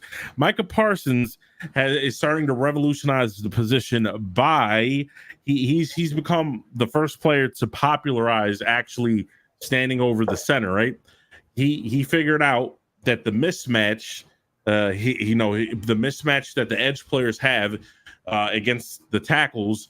Now, if you change that and put it on the center, they have an advantage because the center deals with, fat defensive tackles like, Trevor Lawrence. I'm not Trevor Lawrence. What's his name? Dexter Lawrence. And, these big guys, right? Like these huge mammoths. The ones that want to stop the run. Stop the run. Right, exactly. Mammoths. So that's what the centers are used to. So what did Michael Parsons decide to do? He was like, you know what? Let me stand over the center. And guess what? He beats them every time because his speed and explosiveness are ridiculous. And guess what, guess what Miles and TJ started doing? They copied him because they were like, oh shit, that is such a good idea. Why didn't we think of that? And that's because Michael Parsons' IQ in terms of defense is off the charts. He is a top 3. Honestly, if we're being honest, he's like a top 3 defensive player. The dude is legit. He's like his IQ is off the charts in terms of playing. Okay, so where's this IQ against good teams then? That's my question. Whoa, hold up. First of all, we don't have the stat breakdowns versus every team, and we're not going to do that. We can only go off. Yeah, he was good against the Giants and then disappeared. Listen. Disappeared against the Packers. He disappears against the 49ers. Listen, with the 49ers, he was stacked up against Trent Williams, a Hall of Famer. All right. So, I mean, I get it. Trent Williams is one of the best tackles of all time. I'm pretty sure you can agree with that, right? Yeah. But what about against the Packers? And what about against all these other bum teams? Against the Dolphins? You can't be overrated in a bum when you have a 40. I never called him a bum. I say he's overrated. Yeah, 40.5 sacks, 200 combined tackles, 4 fumble recoveries in only 3 seasons. He's on pace. He's on pace to have between 150 160 sacks in his career. That's more than Trevor Lawrence Taylor. All right, like the guy he's insane. All right, when people say, "Oh, he's over," not only that, but Mike is the best run defender out of Myles Garrett, out of TJ. Like statistically speaking, he's the best. He can stop the run better than any of them, and sack wise, he speaks for himself. I mean, he's right there with Garrett in terms of statistical numbers, if not exceeding him. I mean, he played better in his first 3 years. Is way better than Garrett's first 3 years, and then the same could be said about TJ Watt. The guy. Now, listen, when people are saying like Lawrence Taylor comparisons, I get where they were coming from. Like I didn't go that far because that was the Skip Baylesses of the world, clowns. Okay. So I got the stats. I got the stats right here. Okay, against the Giants, a shit team. 1 sack, 2 tackles. Okay, against a shit team. Against the Jets, 2 sacks, 1 forced fumble, 4 tackles. Okay, cool. I'm counting solo tackles. In an L against the Cardinals, he produced 1 sack. Okay, which is good. Tackles. Which is good. Most players against don't New England, 0 sacks, 2 tackles. 1 assist tackle. Okay. Against the 49ers, 0 sacks. A good team, 0 sacks, 3 assist tackles, 1 a solo tackle. Against the Chargers, are we gonna call the Chargers a good team last year? Oh no! Yeah. No. What was the record? I don't remember. It was a loser. Listen, they gave up like fucking 70 points to the Raiders. They weren't good. Listen, okay. Listen. You're trying to. I'm giving you the breakdown right now. No, how about okay? Then let's look at the breakdown for the past 3 years. I like looking at not only this last year. So you have to do it for the past 3 years. And by the way, you can't be like, oh, because you're treating this position like if it was a quarterback position. It's not the quarterback position. Yeah, I like looking at pressures more than anything. That's like you're not counting exactly. You're not counting pressures. You don't count the fact that he's double teamed. Well, if you go to if you go to like Pro Football Focus, something they'll show you pressures. Not only this, but here's what I want to elaborate. Micah Parsons is hyper versatile, right? What people like RJ don't understand is that Myles Garrett plays solely on the line. Okay. TJ Watt and them their primary function is to rush the passer. Micah Parsons not only rushes the passer, he also stops the run. He also can play, and he's been used as a middle linebacker. He can guard the tight end. Yeah, he can guard the tight end. He played in the middle back. Like he's producing 14 plus sacks, and they're still taking him away from pass rushing snaps. They're moving him all around the defense. He's not told like a TJ Watt or like a Myles Garrett. Listen, all you got to do is is rush the passer. He has other jobs to do. They're not showing pressure. Listen, as far as Micah goes, because I see him, obviously I see him twice a year. Like, it's true he stat pads on bad teams, which most players do anyway. Exactly. So I can't really use that so much against them. Now, as far as like good tackles, everybody struggles, of course. Like him against Andrew Thomas, I see him all the time, right? He doesn't do much. The only time I saw him do good against Andrew Thomas in particular was when Andrew Thomas had was about to be out because of the flu. Besides that, he disappeared a couple times against good tackles. But I've also seen him wreck different, by himself, wreck offenses. And you're right. He is very versatile because he was drafted as a middle linebacker. Yes, that's what I'm saying. Like, by the way, when he played the middle linebacker position, he was ranked in the top 10 at that position. So the fact that he could play that position solely if he wanted to, right? He could play the middle linebacker position solely and still be a top 10 middle linebacker in the league. That's crazy. I mean, the reason they didn't put him as middle linebacker, one, is because of the talent he has to rush the passer, which is very, very important, obviously. So they use him for that. And on top of that, because they have good middle linebackers, they didn't need to at the same time. This is the biggest Micah dick slurping I ever heard in my whole fucking life. Anybody who watches the games, I'm not saying Micah's bad. I never said nigga, but you're out here saying that. Vastly, bro. You're out here. He has to verse a good offense. Listen, RJ, you're a hater. RJ, you're not speaking facts. He disappears. RJ, you're a hater, He's bro. the most inconsistent fucking pass rusher I've ever seen. RJ's such a hater. What are we talking about? RJ's such a hater. I'm not gonna say. I want to prove my point. You said pass rushers. You said pass. No, rushers. But he is the best. Myles Garrett. That's why I said T. That's why I was going with your logic. So don't switch the middle. No, I'm not. No. Hold on. I stand to my point that he's a top 3 pass rusher. But what I'm saying, wait, hold up. You're such a hater, and right? Max Crosby's better than him too. You're such a hater, right? That you said that DeMarcus Lawrence is a better pass rusher than him on his own team. You're such a hater, bro. He said Aiden Hutchinson is a Pro Bowler. No. So is Micah. He's been a Pro Bowler and All Pro for the past 3 seasons. What are you talking about? No. Listen, DeMarcus Lawrence. I seen him come up a big. When is Micah no. See, this is how we know you're a hater. You saying DeMarcus Lawrence is better? That's so untrue. That is patently false. Like this guy's a bum. No, he's not a bum, but he's not better than Micah Parsons. And Aiden Hutchinson isn't even better than Micah Parsons either. That's bum. That's bullshit. Even with that, I seen him get sacks against Jordan Love in that playoff game. Where was Micah? Generational talent. But you like RJ picks one game, right? But there's a disconnect. There's also a disconnect there. There's a disconnect there because RJ's talking specifically about pass rushers put their hand in the dirt like a Myles Garrett and stuff like that. As far as those type of pass rushers that are specifically only pass rushers, I think they are better in the sense of I feel like they create more pressure and stuff like that. But Micah Parsons is a great pass rusher in the sense that you can rush him from any side. You don't have to just You're saying yes, but RJ, that's my point. Hold on. That's my point. If they were telling him, dude, all you got to do is rush the passer, which that's not what they're doing. They're moving him all around the field, right? If they were telling him do what Myles Garrett does, bro, his numbers would be even better than they are right now. Like they're taking snaps away from him because he's so good at other things on the field.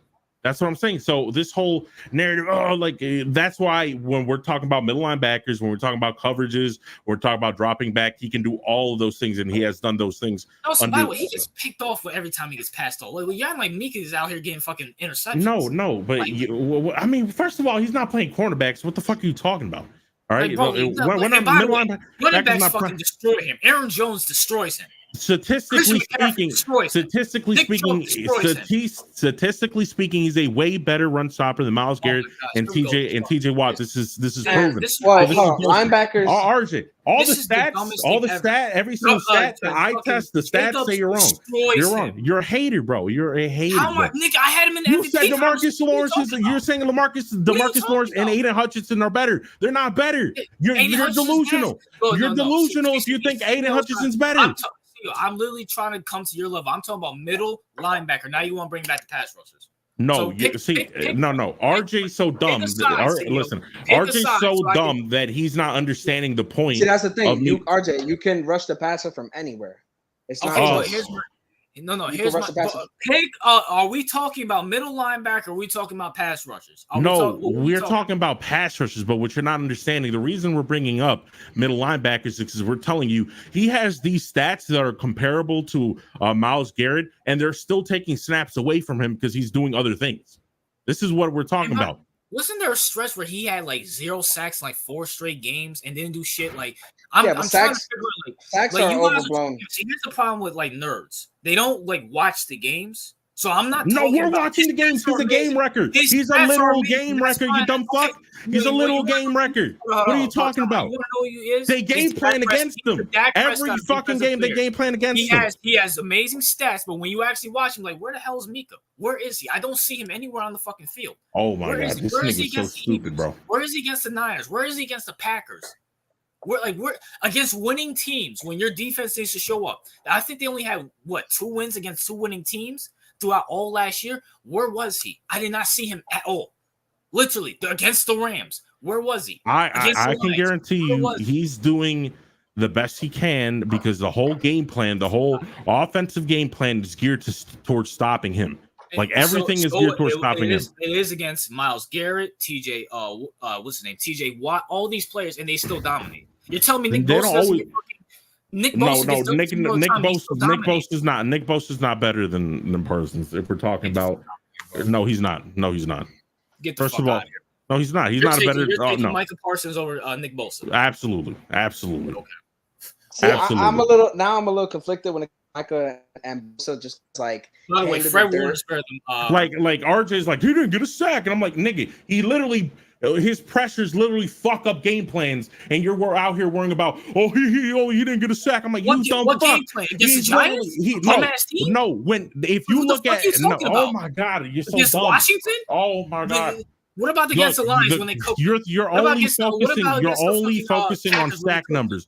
You're only focused on sack numbers. He has disrupted multiple plays when playing against those exact teams. He has disrupted plays by himself, and they still get blown by out. himself. They get blown up by the Niners, what the fuck? Wait, you said you act.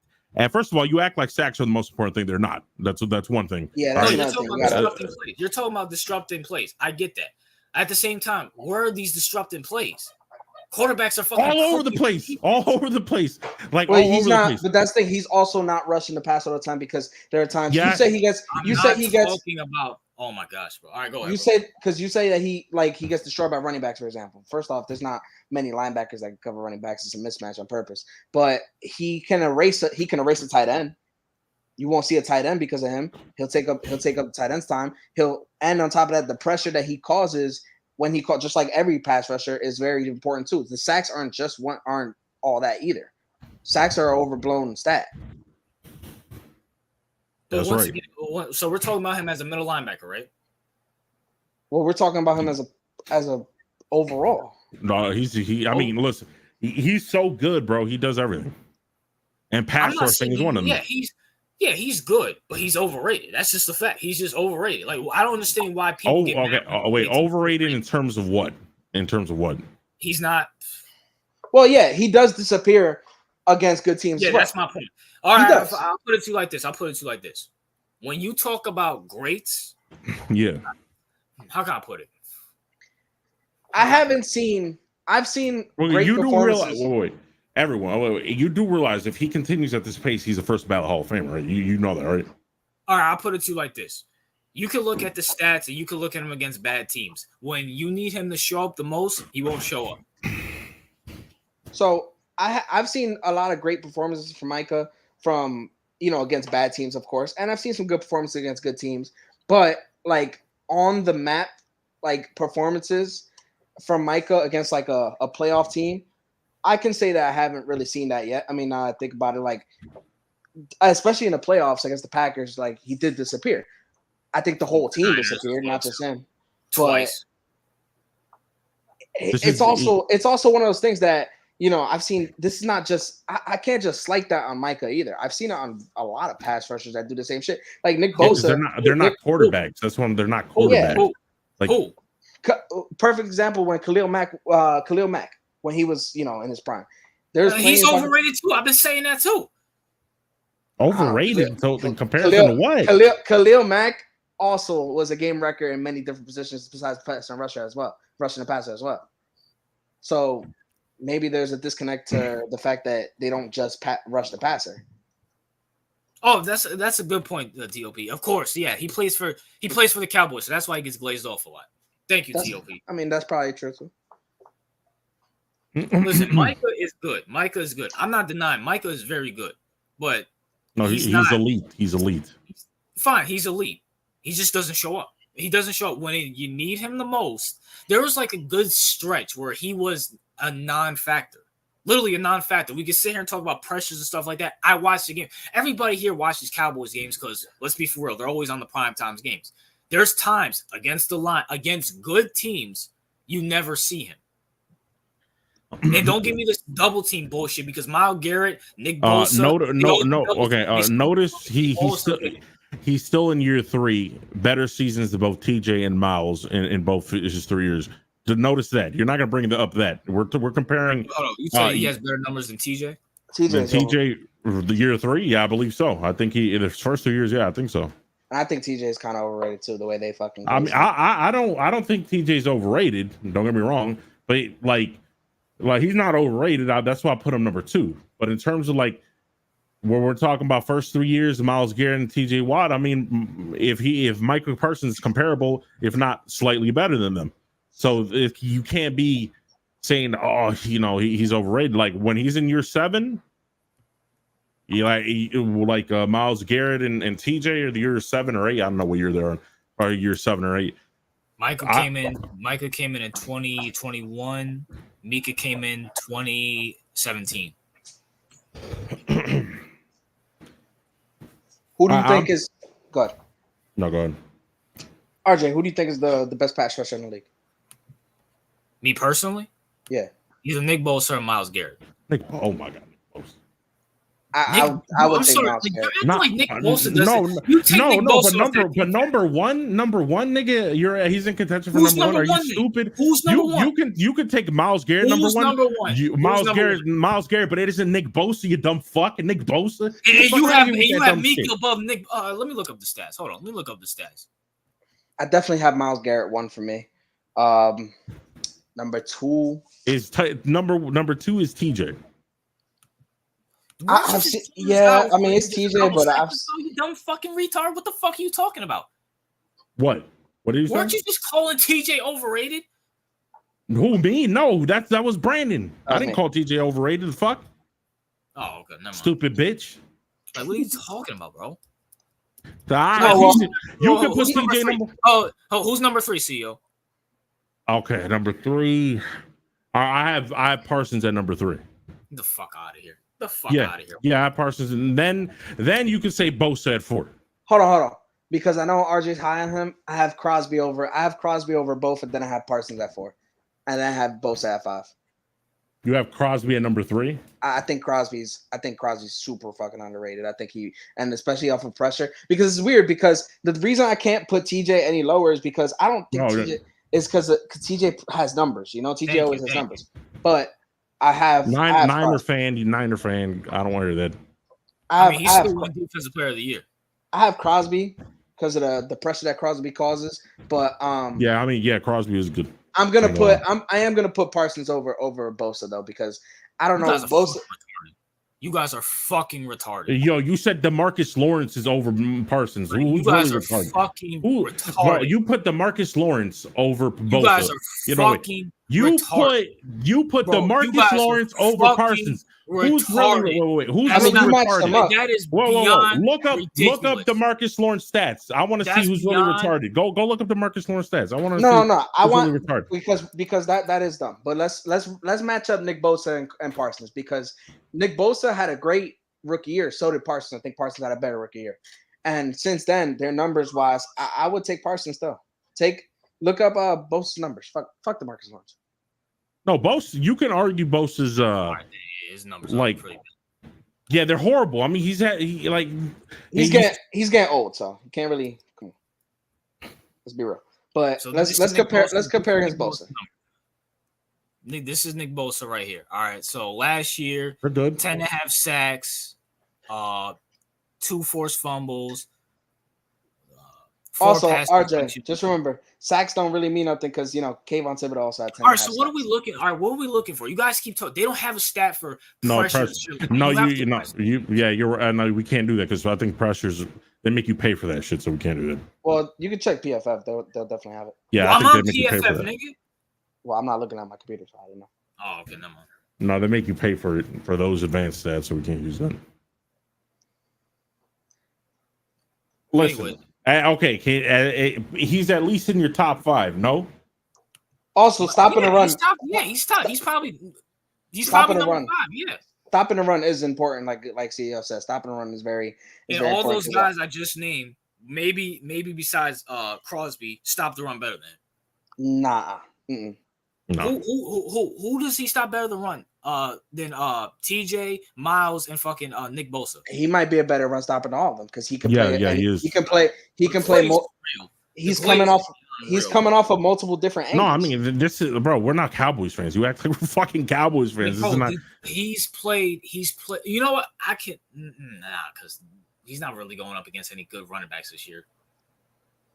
Again, all right. Listen, when he's not versing a bad team and actually has to go up against a good team, I want you guys to bring this Micah Parsons stuff up because we're talking about numbers and stuff, and unfortunately, PFF or no stat ESPN doesn't show pressure and stuff like that, which I agree with. He does put up good pressure, but when you need him the most against a good team, he doesn't show up. Everybody knows this. I don't know why Brandon and CEO are just fucking retarded to this fucking narrative.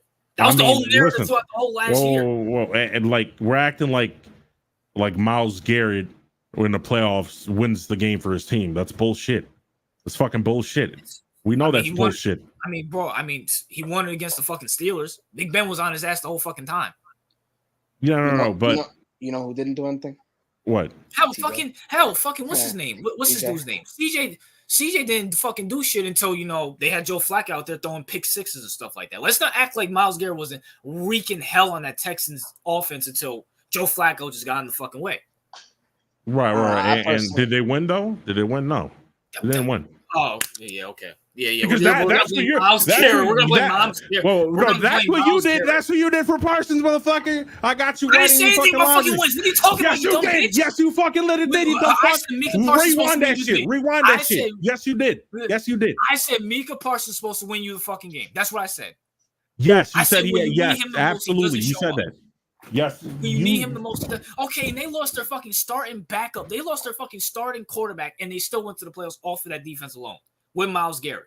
So what the fuck are we talking about? So okay, all right. Listen, if you think that Myles Garrett is that so above and beyond, which none of the stats and not even watching game takes proves that. But if you want to believe that because you hate Micah so much, that's on you. I literally had the guy in the MVP prove to me how I hate him. You said DeMarcus Lawrence is better. That's how bad. Besides that, how much do I? Aiden, you said Aiden Hutchinson is better too. That's a lie. That's a lie. Have you seen Aiden Hutchinson play? Yeah, I have, but that's a lie. Hold on. What benefit do I have? What benefit do I have saying Aiden Hutchinson is better? Like what benefit do I have? You have no benefit. You have no benefit. I don't think Aiden Hutchinson's better than Micah Parsons either. No, but I mean it's absurd statements like that. That's what I'm saying.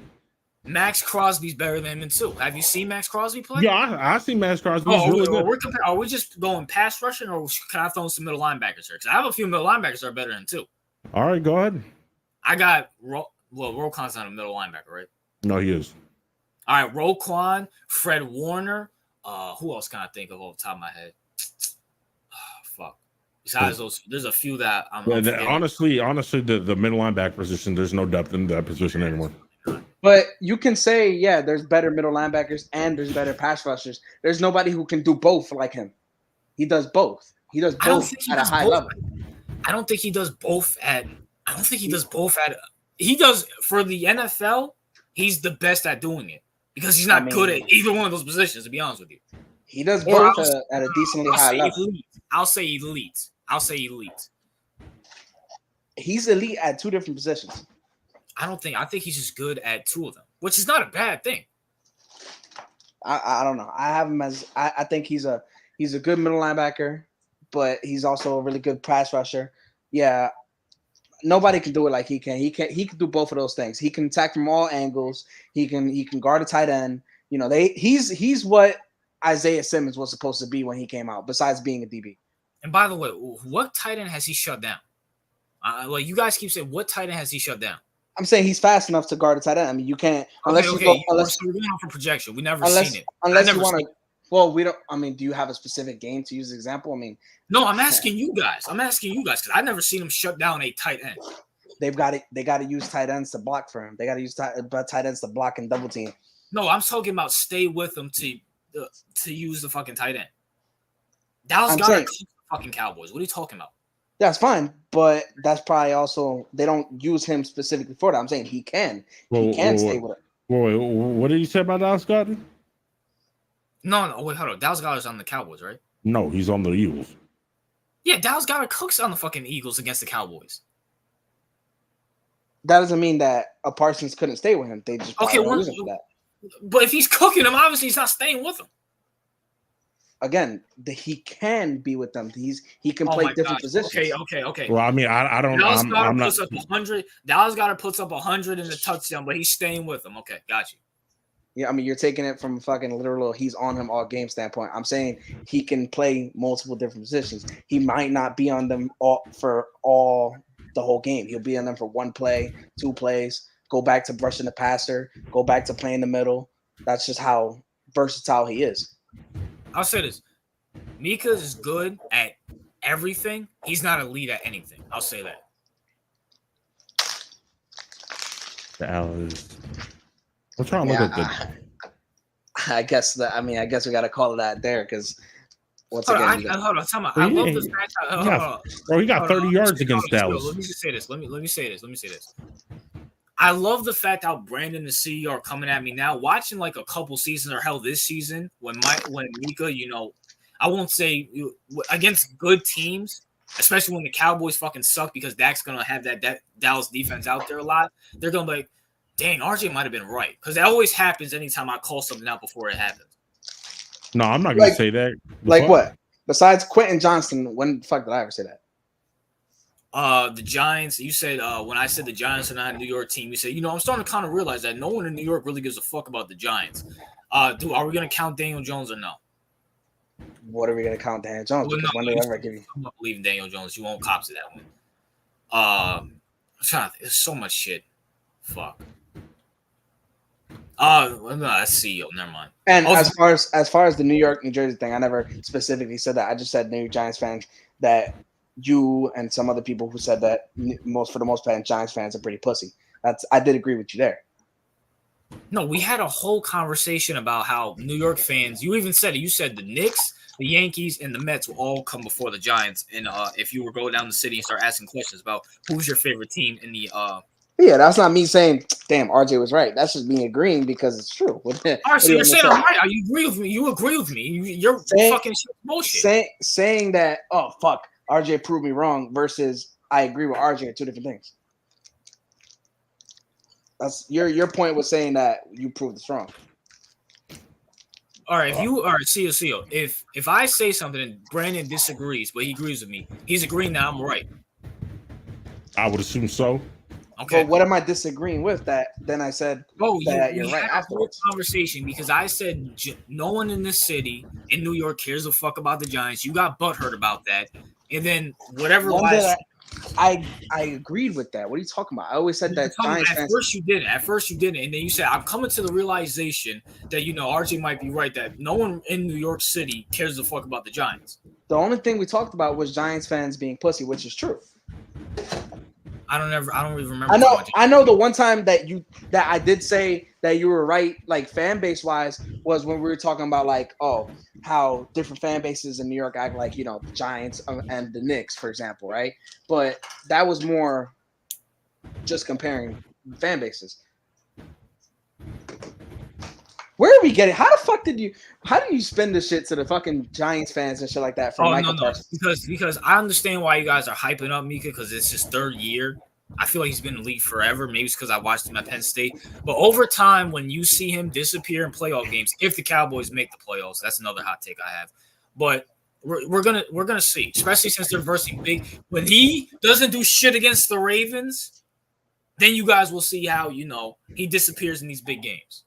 I almost love to see how he stops Derrick Henry and Lamar Jackson. I mean, let's be honest. On Myles Garrett's first 3 seasons, he had great numbers. The team didn't do shit. Oh, the team made the playoffs. What Baker Mayfield? The first 3 seasons. Yeah, Myles Garrett came in 2016. So the Browns made the playoffs in no. What no. It was 2020. Was it 2020? Yeah, it might have been. So first 4 seasons, yeah. I mean, listen, the pass rushing position is just not as influential as a quarterback position. I mean, it's important, but a lot of these pass rushers. Oh, that's a good hit. My bad, go ahead. Wait, what are you watching? I'm still watching the LSU list. But is somebody making popcorn? No. Oh. Not CEO's fucking fan. That sound like a drum line. Oh, you done chopping the vegetables and meat and shit? No, I mean, I'm gonna stop chopping now because my hands married. I'm doing shit for 2 hours. I'm just separating them now. Bro, wow, you take 2 hours to chop vegetables and shit? No, I have 8 pounds of meat that I'm separating into different bags. 8 pounds is a lot of fucking meat. The fuck you buy? I mean, what, you're gonna portion them out or something?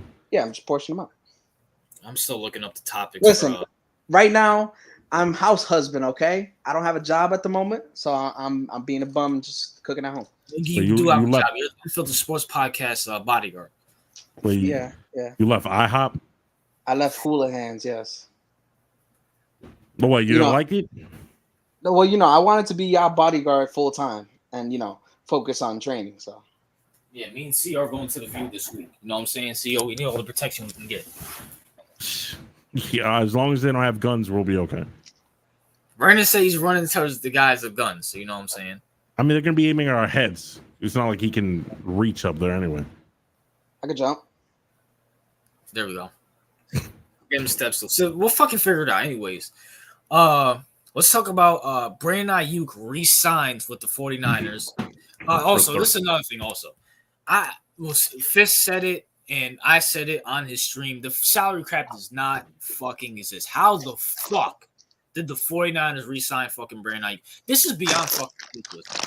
They literally have every single fucking best position. You can argue that Fred Warner is one of the best middle linebackers. Nick Bosa is one of the best defensive ends, or at least top 5. They have they're paying Christian McCaffrey, they're paying Debo, they're paying Ayuk, they're paying George Kittle, they're paying Trent Williams. How? The salary cap's not fucking real. I don't understand it. Huh? And now they just paid that. Let's see, you go ahead.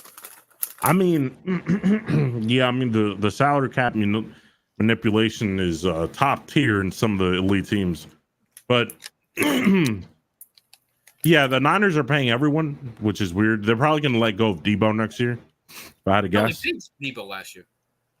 I mean, because when they got to pay Purdy, they're probably going to have to let go of somebody. Trade them. They're going to trade somebody. Yeah, they're going to trade somebody. Move that contract. There's no way I'm fucking paying Purdy. Yeah, because they're paying Purdy some crazy amount of money, right? So, Brandon has an interesting take on that. Go ahead. All right, go ahead, Brandon. Purdy's going to the Cowboys. What? He gonna end up going to the Cowboys. I wasn't actually being serious, RJ. I just put that out there. But I wouldn't be shocked if he ended up on the Cowboys or something because I don't think because me and RJ both agreed Dak is leaving, and we talked about who did we talk about? We talked about the Raiders, we talked about the Niners, we talked about the Saints. Who else did we talk about? I'm trying to think. Giants. I don't think that ended up happening, but he could. I mean, in theory, I don't know if Joe Schoen is really running the show, maybe, but I don't think he will end up coming to the Cowboys. But Niners were definitely there, Raiders there, and I thought about it. I'm like, well, if Dak went to the Niners, why wouldn't Purdy go to the Cowboys? He's not going to get paid. I don't think he's going to get paid as much as Dak. If Dak wants how much does Dak want? 60 or 70, I think. Purdy's not going to get 60 or 70.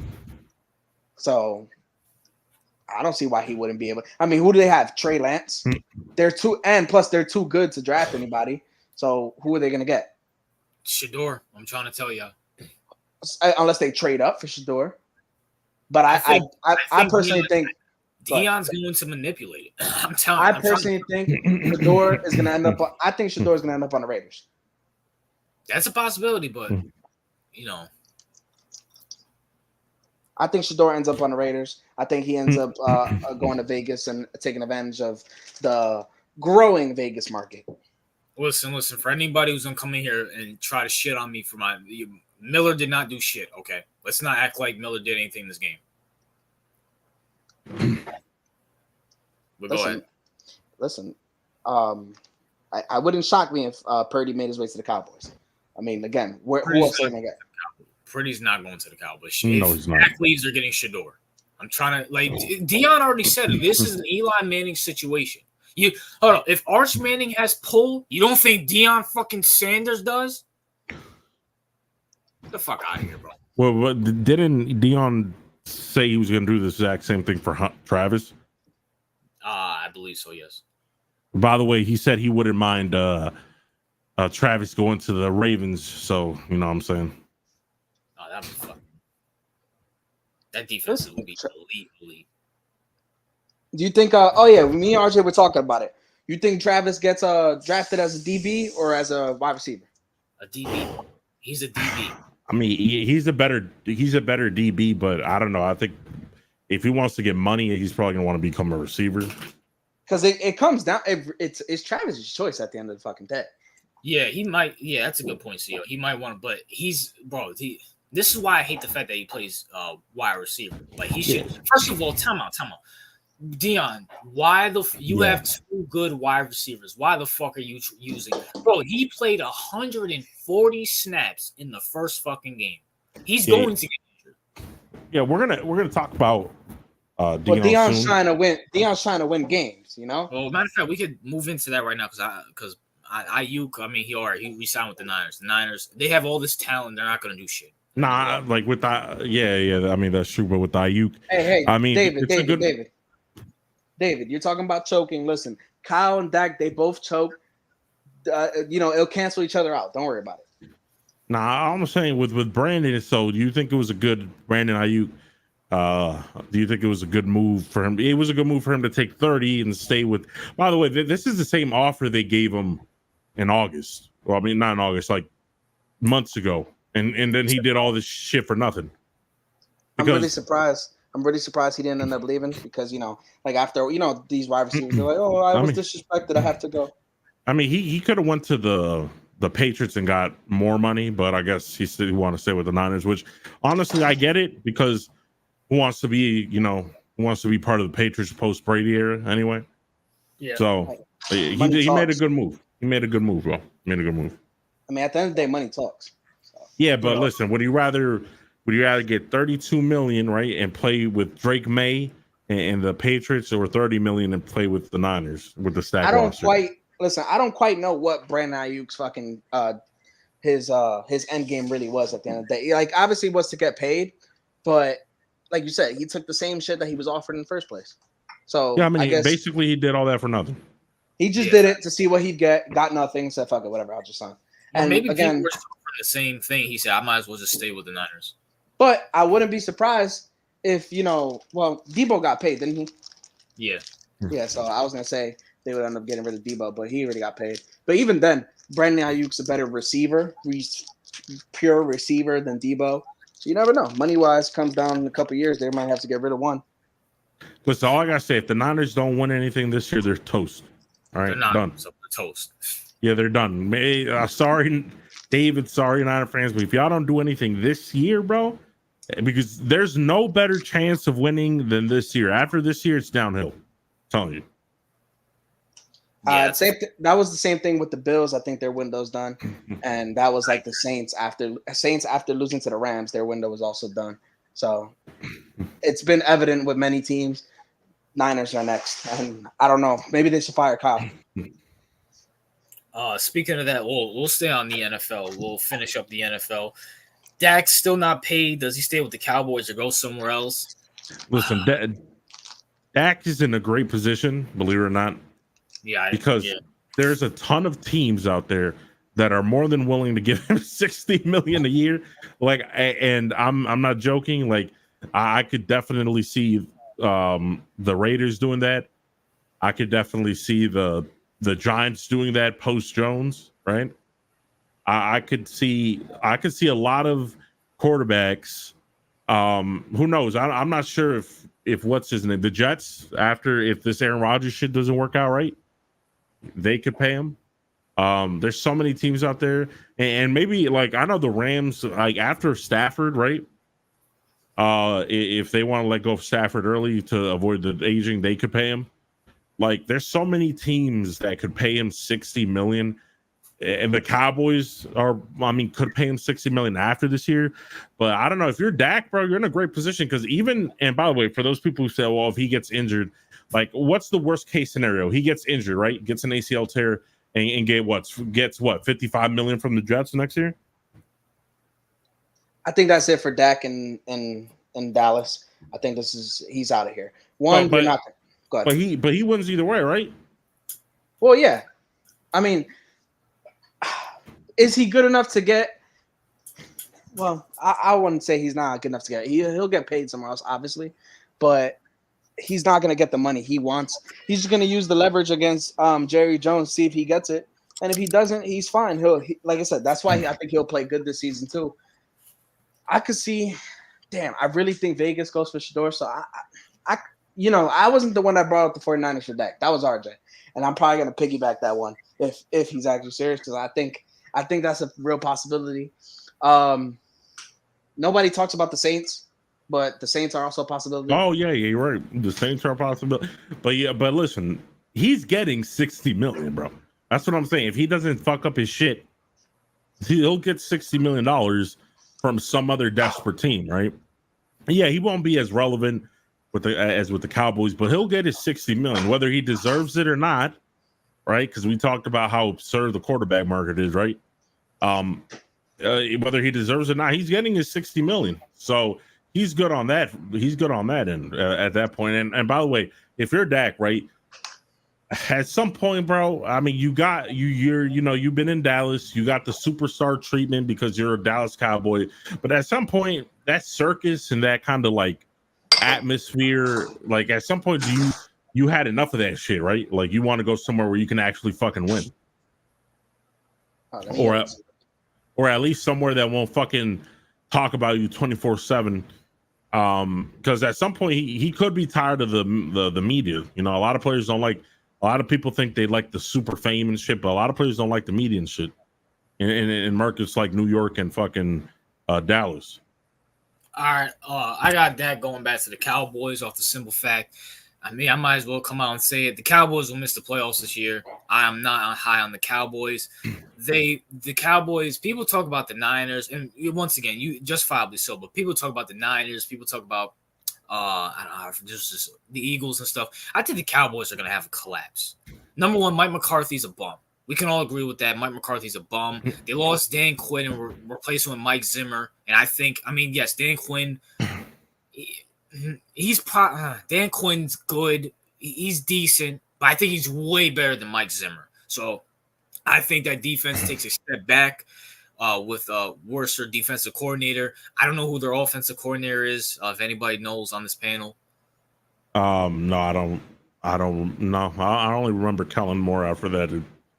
Yeah. So, and And also coming into the fact that I think Dak's going to try to go out there and win games and try to beat Mahomes and stuff like that, then it's going to cost some games like it did in 2020.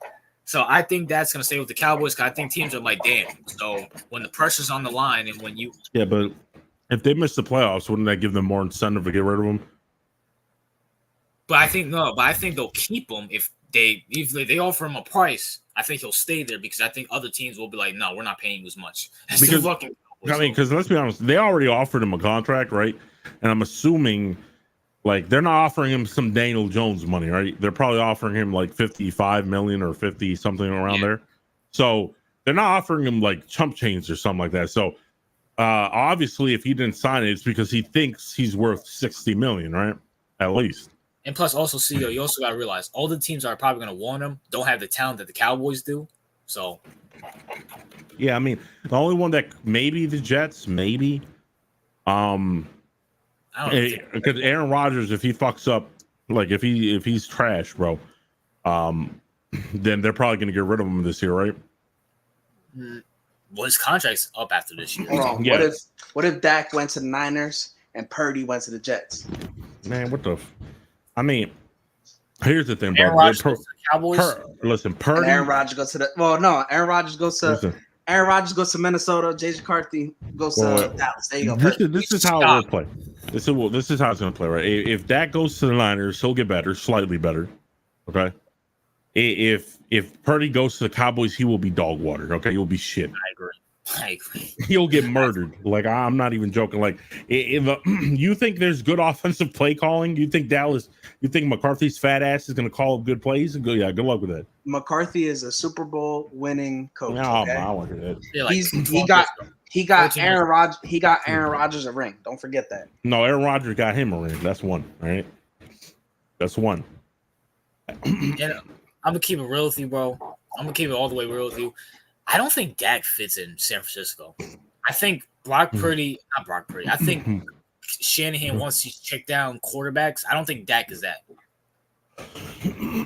Watch Dak play, like he tries to act like he's Mahomes and then we're like, what the fuck are you doing, bro? Listen, when Purdy gets to Dallas and McCarthy gets fired, they're gonna hire Bill Belichick. And they're gonna go off. Yo, who's that nigga in college that wants to pretend to be Mahomes? Which one? There's some nigga from it's a new guy, Roller or something. That nigga looks exactly like him. I think he copied his hairstyle and everything. Well, it used to be Rattler, but it's not. No, not Rattler. No, like this dude legit looks like Mahomes. Like he copied his hairstyle and everything. I know what you're talking about. I don't know. I think is it the Boise State quarterback? It's someone called the Roller or some shit like that. I mean, he's been out there. He plays for because he's been in the news because of that. I thought you saw it. No, I haven't seen it. I know who you're. I think I've seen it. I just don't know who you're talking about. I think it's the Boise State quarterback you're talking about. Yeah. Well, anyway, because because college football is back and it's taking a lot of attention. Well, I don't know. How's it taking a lot? We got Washington. We got the Steelers versus the Falcons coming up, CEO. Oh my god. Oh, okay. His name is Dylan Raiola from Nebraska. Yeah, Dylan Raiola, yeah. Yeah, that nigga copied his hairstyle and everything. God damn, nigga.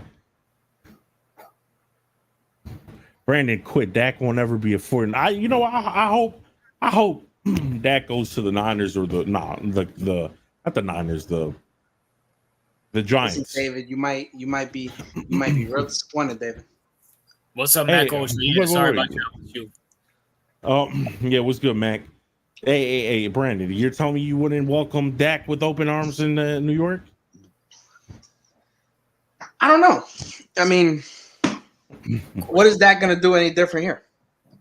He's gonna be better than Jones. I'll tell you that much. By how much? Because I mean, we're not that great for him either way. And on top of that, no, Dak wouldn't. I mean, would I take him? Nah, he's gonna want too much money. I'd rather just draft somebody. Listen, bro. Here's what's gonna happen, CEO. Giants fans are gonna shit there. They're going, yes, we got an average quarterback that whoops our ass every fucking year. Let's go. We're the little engine that could, and then they're gonna get smacked by the Cowboys twice a year. Well, I would say I wouldn't be happy. I'd just be like, it is what it is. Let's see what he does. Because at the end of the day, I mean, do I want that? No. But it's okay. I'm trying to tell you, bro. The Giants are stupid enough to be like, well, he whoops our ass every year. Maybe he's good. We'll ignore all the playoff losses and just sign him. And the fan base is going to cheat. I don't think so. I think they'll just try to draft whatever they could. In the worst draft class ever. I hear every year is either the worst or the best fucking draft class. I'm tired of hearing. Wait, hold on. I mean, at least there's something that there's nothing here, and you guys are not drafting Shador. I know that for a fact. I mean, if you don't get Shador, who are you gonna get? Quinn Ewers, Dylan Gabriel, Pat Riley. Weren't they hyping up Dylan Gabriel's stats? Like, oh, he had 300 something yards and almost perfect. Doesn't Milroe come out this year? No, he sucks. He sucks. No, I don't want to hear that. You're not getting Galen Monroe. I mean, there's been a lot. I'm just saying, there's been a lot of rumors.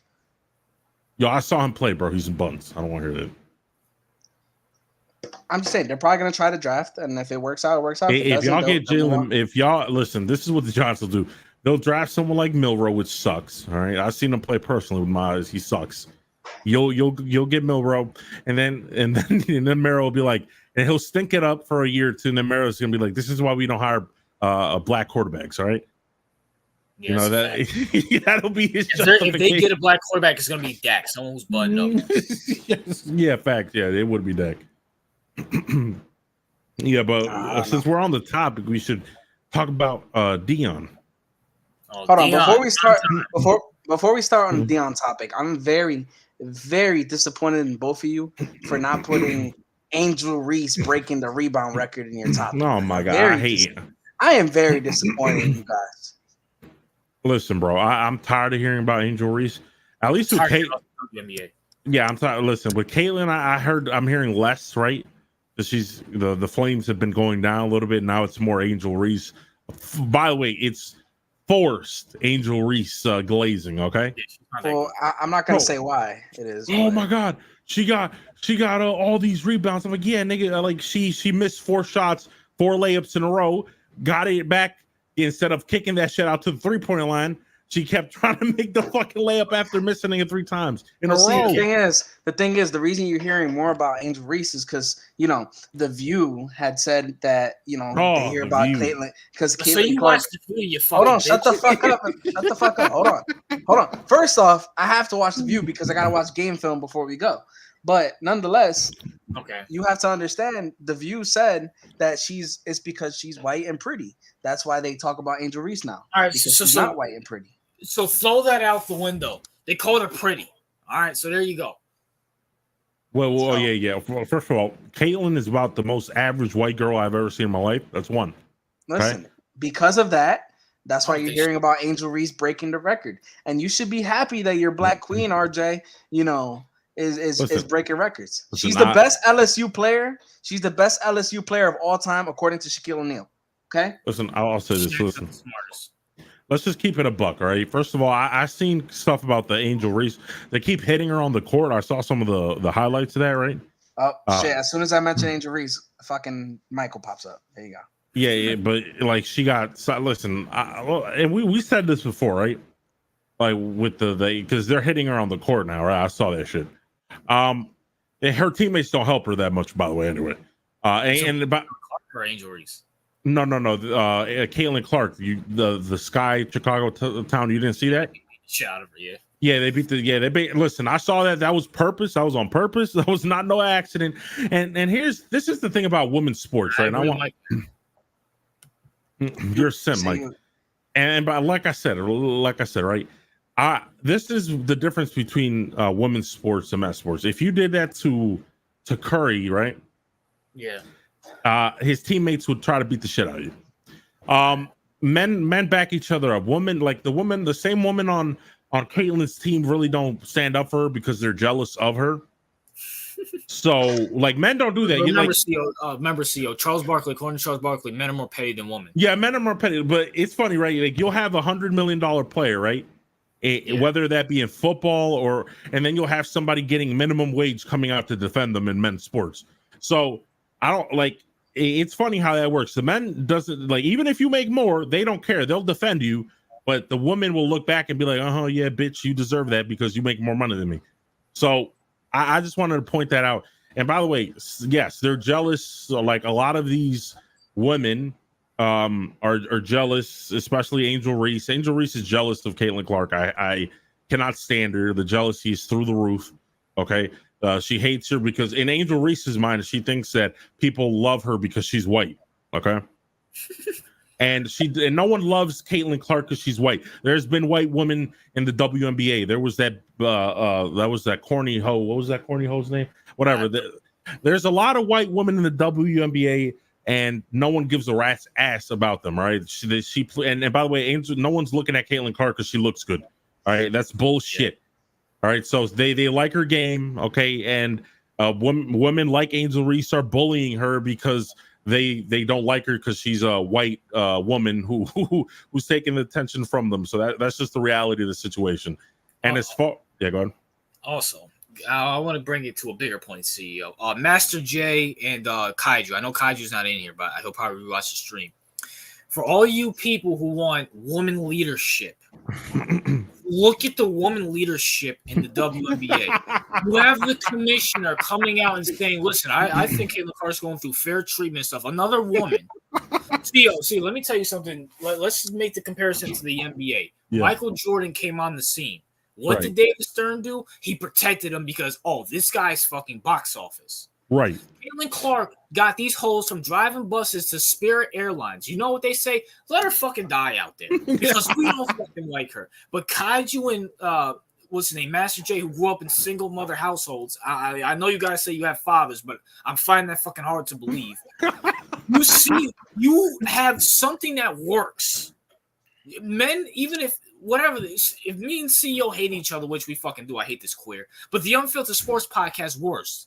So even if we did hate each other, we would be like, all right, it works. Let's keep doing it. These hoes for years have complained about it's not fair that we don't get as much as the men. We don't get to go on the airplanes. This and that. Now they're getting that, and they're shitting on the thing that's taking them there. Yeah. Come on. But this is leadership? Yeah, no, it's not. They're petty. They don't like her. And but again, I'm going with this, CEO. Yeah, no, I know what you're going for. Even I just the commissioner CEO, your league is dying. You have something that works, and you're saying, I think it's okay that she's left off the Olympic team. Get the fuck out of here. Out of here. Yeah, you're a bunch of. I mean, first of all, y'all shouldn't be giving private flights. You should be going in Greyhound bus. All right, that's one. And two. Listen. Angel Reese. Because the whole fucking time, I don't know what we got on a tangent for, okay? And this is about Angel. You the one that brought. I want to talk about. Shut the fuck up, Angel Reese. She broke the record of all time rebounds in the season, brick by brick. She made that. She built that record up. Okay, that's what the whole point is about. All right, we don't give a fuck about Steph Curry and his new deal or Deion Sanders. All right, it's all about Angel fucking Reese at the moment. All right, now we can carry on. I just wanted to put that out there because I felt like it was very sexist that you didn't bring that up. No, it's just on a sports pod. No, what pisses me off is like people are pretending to like the WNBA. Facts. And I hate that. But people, no, you're just a sexist pig. And I'm like, bro, it's not good. They miss 4 to 5 layups in the same sequence. Sequence. Hold on. Not when I play with them in 2K. Me and RJ play with them. And I was playing with WNBA players. I was cooking RJ with that. Yeah, he was cooking with the WNBA. Bro, these hoes, I don't know what. I had a bitch that was like working Sherman. Like it's like, oh my gosh. Yo, I was making contested layups, contested mid-range, contested three. You'll see, I almost see. There's no way these hoes. I was fucking. Even Brandon was shocked how many times he's making it. I hit a three with my center. You know what's crazy, right? He'll have fucking Golden State. He can't fucking make it with them niggas. Right. But then he had the fucking Liberty. It's fucking good. Like, get the fuck out of here, bro. Listen. They're making the women's game like more. Yeah, did you see Angel Reese had a 90 and Caitlin Clark had a 90? What? The score was like, RJ, what was the score? And then you're like, nah, fuck this shit. I'm quitting. Fuck. I was like 30. It was like 30 to fucking like 12 or some shit like that. And I was just like, no, fuck this. Fuck these hoes. Fuck Jesus. Richard Sherman. And then just left. Oh yeah, there's this bitch that looked like Richard. Oh shit. But listen, the WNBA shit. Look, Caitlin, do us all a favor and retire because we're tired of hearing about this shit. Let these bitches go back on the fucking bus. Fuck all that, Caitlin. Go to the big three. It's not too late. Yeah, that's actually not a bad idea. Yeah, it's not too late. It really is. Did Snoop offer more money in that than the WNBA? Ice Cube. My bad. Ice Cube, yeah. I mean, listen, I don't watch it. Like, it only comes across my timeline with little highlights, right? Yeah. Because people like all the social media applications are forcefully feeding us WNBA content, even if we don't want to watch it, because they're trying to make it appear as if people love watching women go out there and bust other women. Like, no one cares. The vast majority of men do not care about Angel Reese getting double. And I hate, you know what I hate most? When they do these posts where it's kind of like, look, oh my God, Angel Reese has more rebounds than rookie Shaq. I'm like, bitch, nigga, what are you doing? They're not even the same sport. What are you talking about? RJ, like, I know you want to talk about Deion Sanders, but since we're already in basketball, I just want to let you know that Angel Reese is about to get Steph Curry money in a couple years, and so is Caitlin Clark, and you're just gonna have to eat it. All right, listen, that's not on us. That's going to come out the paychecks of the NBA players. That's their problem. How much did Steph Curry get? 1 year, 63 mil, something like that. Yeah, more than the Oakland A's whole roster, I think. Hey, listen, Angel Reese is about to get that same bag, but shout out to Steph Curry. Yeah, please. Shout out to Steph Curry. He sold his. I hope.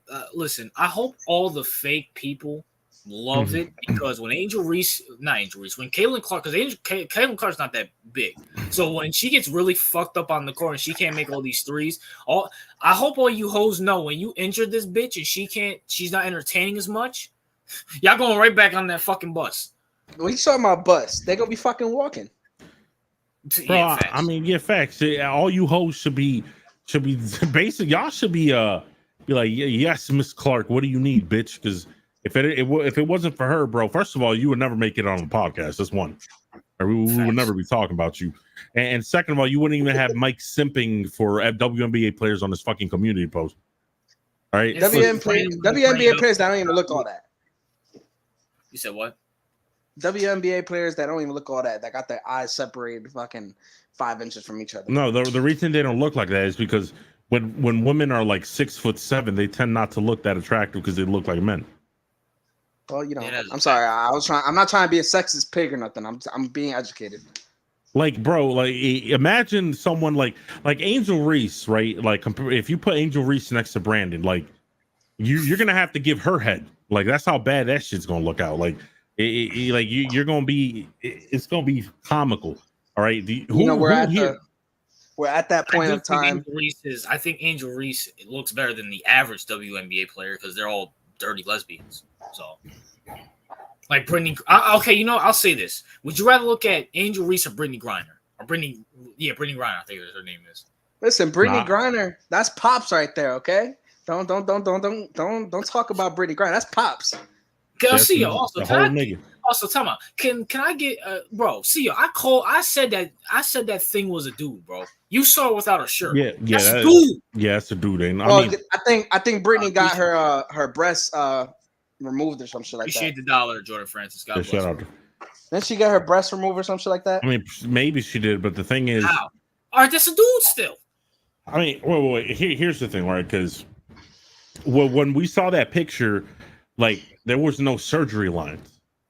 Like either she has like the best surgeons in the world, right? Where because usually when women get boob jobs or get shit removed, there's at least a little like scar, a little bit. Yeah, thanks. That shit, hers looked like she never had surgery in her life. Shit was clean. Listen. That doesn't. There's women with small titties. That's how it is. All right. Kaiju got bigger fucking tits than most of the WNBA. Brandon, there's no. There's no. It was Brandon, bro. Brandon, dude, Brandon, it was not like fucking, bro.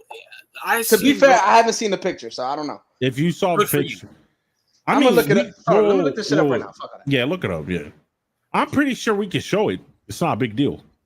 Wait. No, because they still qualify her as a man or a woman? Listen, Probably. he's being if he posts it if he shows it on screen, he's just being inclusive, and YouTube loves that shit. So. Because if it's a man, no, because if it's a man, like if we show a man without a shirt on, we wouldn't get banned, or for obvious reason.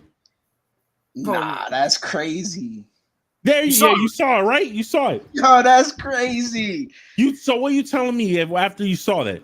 Yo, she got the tattoo and everything. Yo, she look like a Puerto Rican nigga. She got the chest of flight reacts. Yo, and there's one picture that she's in like a skinny. Actually, TOP made a good point. It is probably a hermaphrodite or an intersex individual. She could be both or a mixture of both, because there's no way she's organically a woman. No, bro. Nah, fuck that shit. She probably got it. She probably had like a vagina and then a dick inside of it. Nah, she got like almost like pecs. That's what I'm saying. They don't look like boobs. And Anthony Davis dated that, bro. He's gay. Yeah, he's gay, bro. Wait. He dated her? Yeah, he dated her. When the fuck was this? This was like on the low. You know what I'm saying? Oh, hold on. We know AD's gay. Oh yeah, that's a fact, because we did see that locker room video. That locker room video, you know what I'm talking about? That, yeah. He sounded like Meek and Diddy. Wait. If you date that, or like what you saw, Brandon, would you classify someone as gay? Yeah. All right, there you go. Anthony Davis is gay. even if that is a woman, even if technically it is a woman, I mean that's a very manly woman. I mean, there's clearly a disconnect there. Nah, bro. Nah, that's a dude, bro. No, but no, actually, I do think it's what TOP said. It's probably because she doesn't like her bone structure. It's not thick enough to be like manly, right? It's not thick enough yet to be like.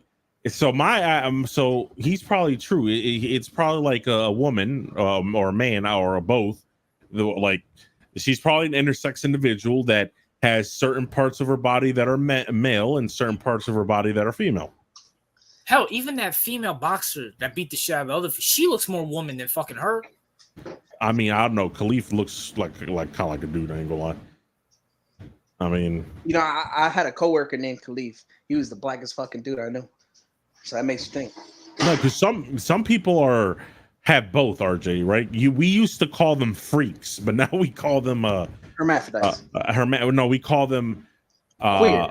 No, messing with men that look like a menace. Appreciate it, Matt Goldrick. God bless, bro. Can we talk about Dion? I'm done talking about these hoes, man. And before we move on real quick. Oh my god! What else you say about this shitty? This is why Caitlin retire, so we don't have to ever bring you up again. Because Brandon was back in his bag to bring Griner. Okay, my bad. See, I just want to educate because we're inclusive here. You know what I'm saying? Exactly. So listen. These are two Trump supporters. They're not inclusive at all. Listen, the proper term is differences of sex development. Okay. I mean, I'm not gonna say all that, but I'll call them Diddy's or something. But listen, the last thing I'll say about Brittany Griner, he would beat Boogie. Would beat Boogie 1-on-1. All right. But RJ, don't you have sympathy for Brittany living with such conditions? No, I have sympathy for RJ. Imagine RJ. Brandon, if you ever do this again, I'm fucking slapping you. But listen, if her and Boogie, go back to that, yeah. 1-on-1. God bless. If her and Boogie play 1-on-1, RJ, you have to put yourself in his shoes. All right. Imagine if you were born. Imagine if you were born with a dick and a vagina. Oh my gosh, dude. Wait. How did we get Brandon? Fuck you, nigga. How did we get here? We're supposed to talk about Dion. Brandon. All right, it might be time to gas for it, bro. If he or her played Boogie 1-on-1, she'd win 11-2. All right, let's move on. All right. Let's get to the Dion topic. Thank you. Oh man, listen, man. Dion, Shador, Travis, y'all put up a good game against North Dakota State. But let's be fair, Deion's overrated. Jason Willock, I know you're watching because you know our podcast is better than yours. But yes, we agree. Deion is vastly overrated. The simple fact that they were down to North Dakota State is beyond fucking ridiculous. The simple fact that they almost lost to North Dakota State is beyond fucking ridiculous. But CEO, you go ahead about Deion. All right, so Deion is getting criticism because remember the whole "we support Deion" tour, you know, because I'll give Whitlock credit for that, you know, because it was repulsive because everyone came out, you know, Snoop Dogg, all these celebrities came out, Lil Wayne, Rock coming out in Colorado. I'm like, y'all niggas, first of all, y'all don't even know where Colorado is located on a map, let alone for you to be wearing their fucking jersey. So everyone came out of support for Deion. The media, Skip, when he was relevant, right, came out in support for Deion, and everyone was on board. Now the media hates him. Apparently, they're turning on him because Deion banned reporters from his press conference because they were reporting on things off the field, like, oh, that one of his sons got into legal trouble or something like that. He beat up some janitor, and the janitor like tried to sue Deion. Real quick, right.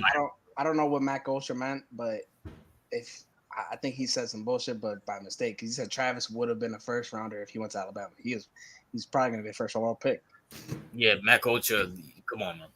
It had to be a fuck up. It had to. All right, whatever. Right. So, and by the way, me and RJ were very sympathetic to Deion Sanders. We were to the point where we were calling Whitlock Fatlock. You know what I'm saying? For all the hate.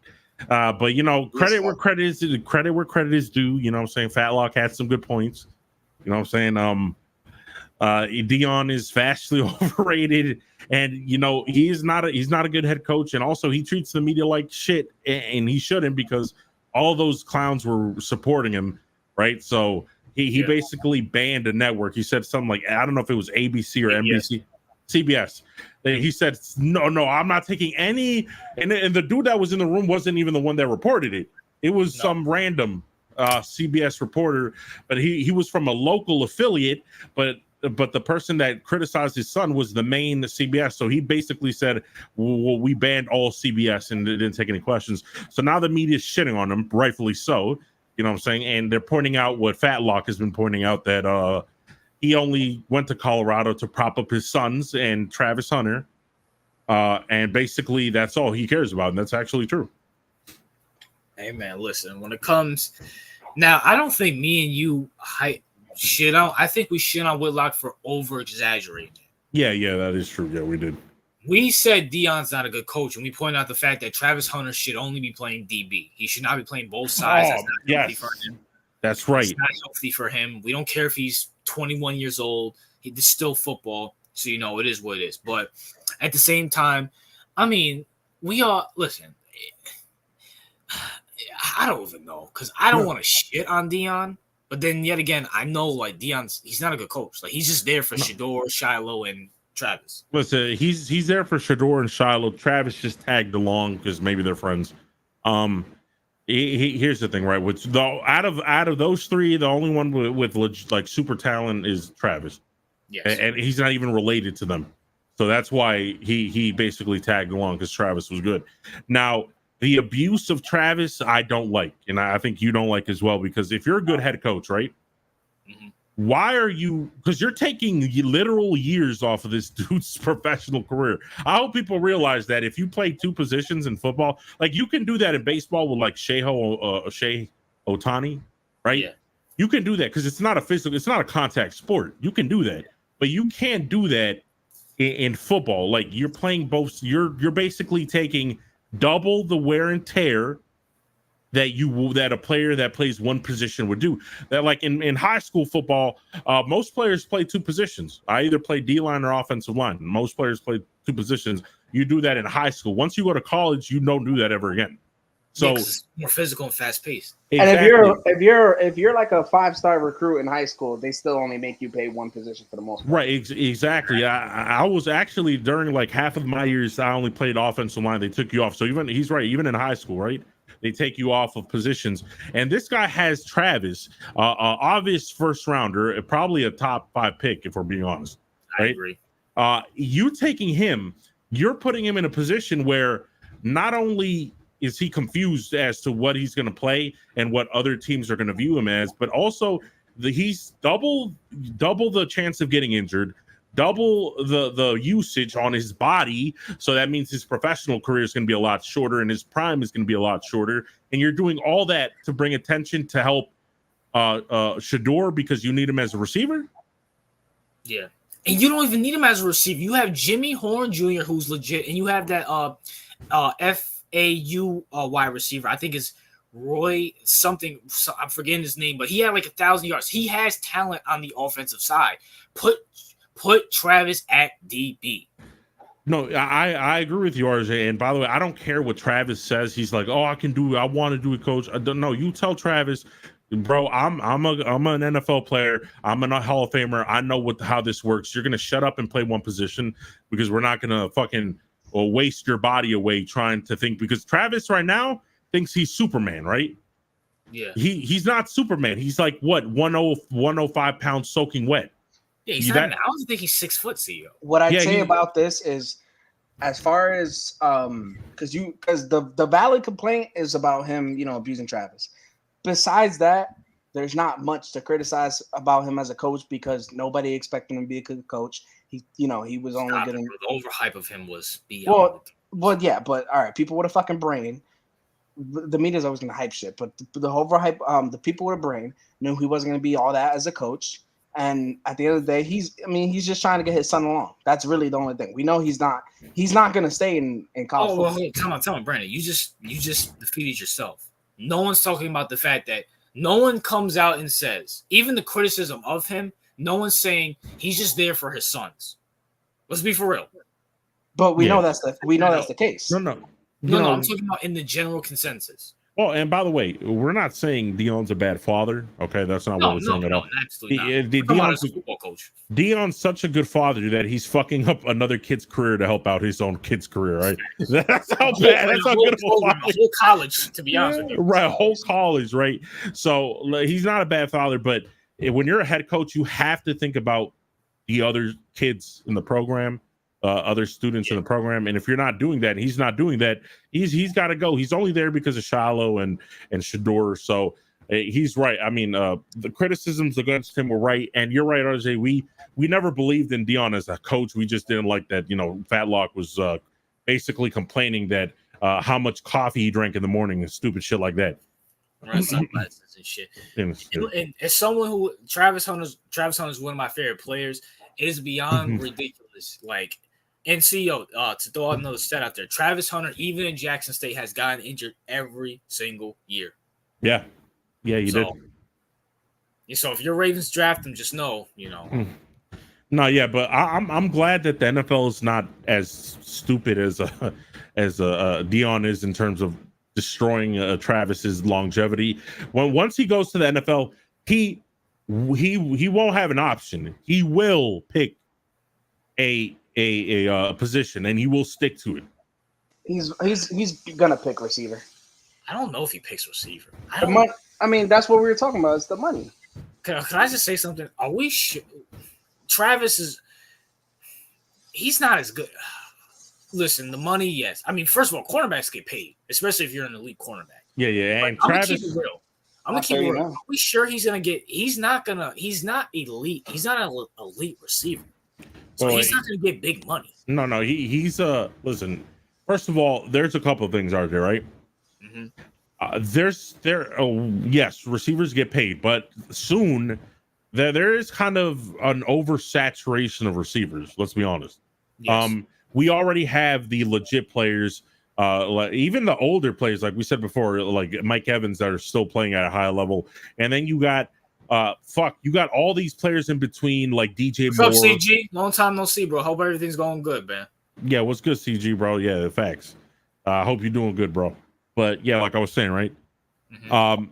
Yeah, we have like people in the middle, like DJ Moore. Then you have Justin Jefferson. We have like 4 generations of receivers that are producing at high levels, and that's not to mention like the Puka Nakuas, right? That are already dominating, and then. Look at the next draft, like McClain, the dude from Arizona, McMillan.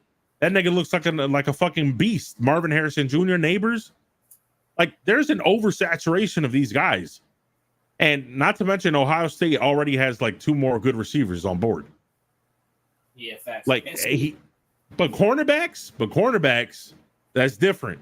There's really not an oversaturation. What Travis Hunter is trying to do, even though I don't think it's going to work, is he's trying to be kind of like a dual option so he can get paid more than receivers and cornerbacks. But I just don't see that happening.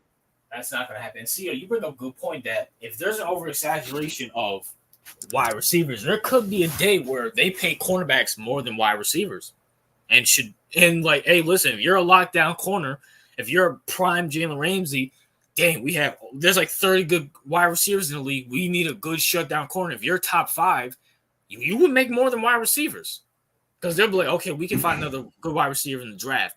We can't find another good cornerback in the draft. So no. And by the way, the NFL needs to fix that. Like, if you're a top 5, because I know Sauce or some of these corners, they're not paid like the receivers. Yeah, they need to fix that shit like ASAP, because you can argue that cornerback is more important than receiver at this point, if you want to be honest. I agree 100%. To wrap this all up, because I know Brandon, time is going out for you peasants until next week. Start off in the NBA, and obviously we're going to get into a little bit of the Knicks, Celtics, but Steph Curry, new deal.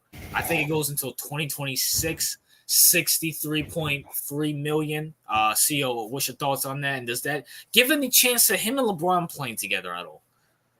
Okay. I'm assuming that you probably hate this because, the Warriors suck nuts. Yeah. If he stays with the Warriors, I don't see them ever winning again. Listen, he wants to be a good soldier, wants to stay with the franchise for the rest of his life, which is fine. But he's, as long as he's okay with 4 rings forever, that's fine, right? Yeah. So listen, it was a good deal. The Warriors should pay him because he's a legend for them, and at the same time, I just don't think Curry cares about winning anymore at this degree. I think he's okay with being a legend and getting paid. Yeah. Because if I'm Curry, I'm like, bro, I'm still in the almost at the end of my prime. I could still hop on another team, and if I win a ring with another team, they're not going to hold that against me because everyone knows that I'm the driving factor. Yeah, facts. And Kaiju, bro, what do you mean? I know, always end at 12. What are you talking about? You just came in. Yeah, that's fact. Brandon, NBA expert, your thoughts on Curry?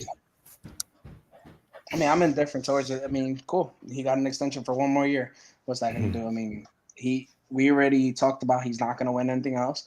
And, I don't really care. Yeah, I know you care because you want him to, try to pass LeBron or try to at least get, whatever. But personally, I don't care. He's won enough. He's content. That's all that matters. I just think I don't care if he passes Kobe or LeBron in rings. All I'm trying to say is if I was in his position, I'd be like, bro, I have a chance to do something, even if it's 1 more ring. Why the fuck not? Also, fuck Golden State, too. I'm tired of Golden State. Just go away, man. Fuck Klay Thompson, even though he's not on the team. Fuck him. Fuck Draymond Green, because for some reason, fucking Brandon knows how to make 3-pointers with him. Fuck Andrew Wiggins. He's a bust. He's a Canadian, too, so CO doesn't even like him. And he's soft as shit. Kevon Looney's trash, and Steve Kerr is a liberal fuck. So, speaking of Draymond and me draining threes, it's not just Draymond, it's Dennis Rodman, too, and fucking RJB trying to dive at their fucking legs so I don't hit a 3 with them.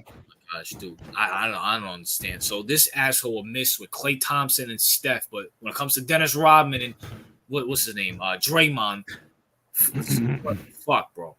Hey, listen, no matter who I get my 3 with, as long as I get a 3. I mean, when I play with the Knicks, I get a 3 with everybody. Besides, yo, I just want to clear something up real quick, right? Here we go. Brandon, right? Mm-hmm. And now that you're a house husband, this doesn't mean you're broke and you can't pay me my debt, right? No, don't worry about it. All right, because if you got to go, sell yourself in the corner, you got to do that. You got to pay me. No. I won't have to worry about that because once my Knicks win in that opener and then we beat you in a series, that's extra money. That's extra money. That's extra money for me to save. I'm not working out. You're doing a good. You guys have 2 bets. You guys have the first game, which is 50, and the series is 100, right? Yeah, that's right. Is it? I thought it was 50-50 for both. I mean, we could change it if you want. I really don't care. No, I don't care either. I thought it was, but whatever. No, it was 50, 100. It was 50, 100, 100. Oh yeah, because you said it has to be worth more. Yeah, that's right. So yeah, that's 150. You know, I'm not working now, so that 150 is gonna go a long way. All right, CEO, don't worry about it. I cannot wait for this week. And that extra $100, that RJ is gonna pay me as well with my Giants. You know, I'm trying to tell you, the Giants are gonna finish 4th in that division. Whoa, y'all, what was y'all bet? He thinks they're gonna finish 3rd or more, and I think they're gonna finish 4th. How much you bet? 100. That's easy money, RJ. That extra 250 is gonna go a long way for me. Brandon, you might lose all 3 of these bets. I ain't going. Well, he might win opening night. But he won't win the series. I'm about to say opening night, yeah, but I don't know. CEO, because you guys play us late in the season and Knicks pick it up. Like Brandon might win. I mean, the $100 come to me because I'm about to win my bet. But Brandon, you'll have $50. I'll give you that. Listen, speaking of Knicks Celtics, I'm very excited for my Knicks to play soon. That's when I'll be back. I'll be back right before we play. And, CEO, he can on stream, he can kiss goodbye that $50. I mean, he could hold it until the end of the season when I take the full 150. I don't care. But, he kiss goodbye that $50 on stream right before we play. And what? Y'all know the date of the game? I got you right now. It's the first game, obviously. Knicks versus Boston. When is it? October-ish? Yeah, it's October. October 22nd. Damn, that's farther than I thought. All right, so there you go. October 20th is a Sunday, and right there, you can kiss goodbye that 2 days before. You can kiss goodbye that $50. Yeah, make sure. Go ahead. Yeah, make sure to get a job bump so you can pay me. All right. Don't worry about it. The most recent game, the Knicks and the Boston Celtics, took place on April 11th, 2024. The Knicks won 118-109. Jalen Brunson led his team with an impressive 39 points, while Josh Hart contributed 16 points. So, see, that's a little history lesson that Jalen Brunson is not scared of anybody on your bum-ass team. I don't need him to be scared. I just need him to lose, right? You know what I'm saying? We got Mikal Bridges now. He's about to be locking the shit out of Jason Tatum, bro. Listen, I can't wait till the Celtics, give y'all false hope and then y'all fizzle out eventually, right? I mean the Knicks? Yeah, the Knicks. See, his brain, his subconscious is already saying that the Celtics are gonna lose. He's already mentally defeated. No, I'm not. Nah, it's just late, and my brain gets jumbled when it's late. And this is Jimmy Butler's last. Someone made a good point, just to end off. Do you guys think Jimmy Butler's overrated throughout his whole career? A little bit. Yeah. I overrated him myself. I ain't gonna lie. Yeah, I mean, we all kind of overrated him, to be honest with you. I still think he's one of the greatest Heat players to ever play. I mean, sure, yeah, but I mean, like his game has been pissing me off. Like his game himself just pisses me off. You got a point. I mean, he is one of the best Heat players, but that's not saying much. I mean, he do have. You got Bron, Dwayne. Yeah, whoa, there's no such thing as Dwayne Wade. All right, that doesn't exist. Stop it, bro. Oh, well, I mean, who? Anybody knows who that is? Somebody named Wade? I don't know. He's father of the year. Get that clown out of here, bro. Fuck him. Who else? They got Bosh, Haslam, Tim Hardaway. Morning. Yeah, he's third. He's third, right? Yeah, just overall, like looking back, he didn't do anything with. Are we gonna count the Bulls years or no? I mean, the Bulls always sucked, so I don't hold that against them. But at the same time, it's like, you did go to Philly. I mean, it's not like you had a bum team in Philly. I mean, that's not his fault that they. It's not his fault that they lost. I mean, hold on. I'm not excusing it, but they did lose off one of the most. Eli Manning. If you were to put an Eli Manning play to David Tyree, that would probably be it right there. The way how Kawhi shot that ball. I mean, so you can't blame that on Jimmy. Listen, Jimmy. Here's the thing: if Jimmy would have won the Heats with the Heat being the guy playing with a bunch of bums, then he would have earned that shit because you would have been like, all right, like he did the best. But it's like he's on the top end of like serviceable play. Like he's on that. I'm trying to think. He's on that. You can't really like he's on that Dame time. You feel me? I know, bro. He's like let's walk at large. The normies. They're gonna probably rate them the same. Like, let's be honest. The vast majority. The guy's been to 2 finals, multiple conference champions.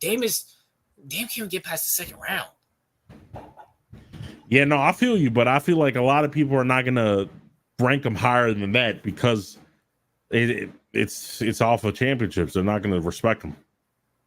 I mean, but you gotta give him credit for getting there at least, especially with the teams he had. No, I give him credit. Like, don't I give him credit? But I feel like when we're looking at what the mass majority of people are, they're not going to put him in high esteem. They're going to be like, oh yeah, he was a good player. I mean, but he just couldn't do it. But that's just going to be the narrative. Brandon, how many finals did he make it to? He made it to 2. Yeah, he's fuck. Listen, it's kind of yeah, go ahead. No, it's kind of like the Jim Kelly shit. Like you made it to 4, right? 4 Super Bowls, but people don't really give him respect. Listen, Jimmy has been great. A great player. He's a great player. He's gonna go down as as one of the best players, like you said. But fuck, just the fact that he made those 2 finals. He's fuck for some reason he just can't finish the fucking job, and that's the problem. I think he just can't finish the job.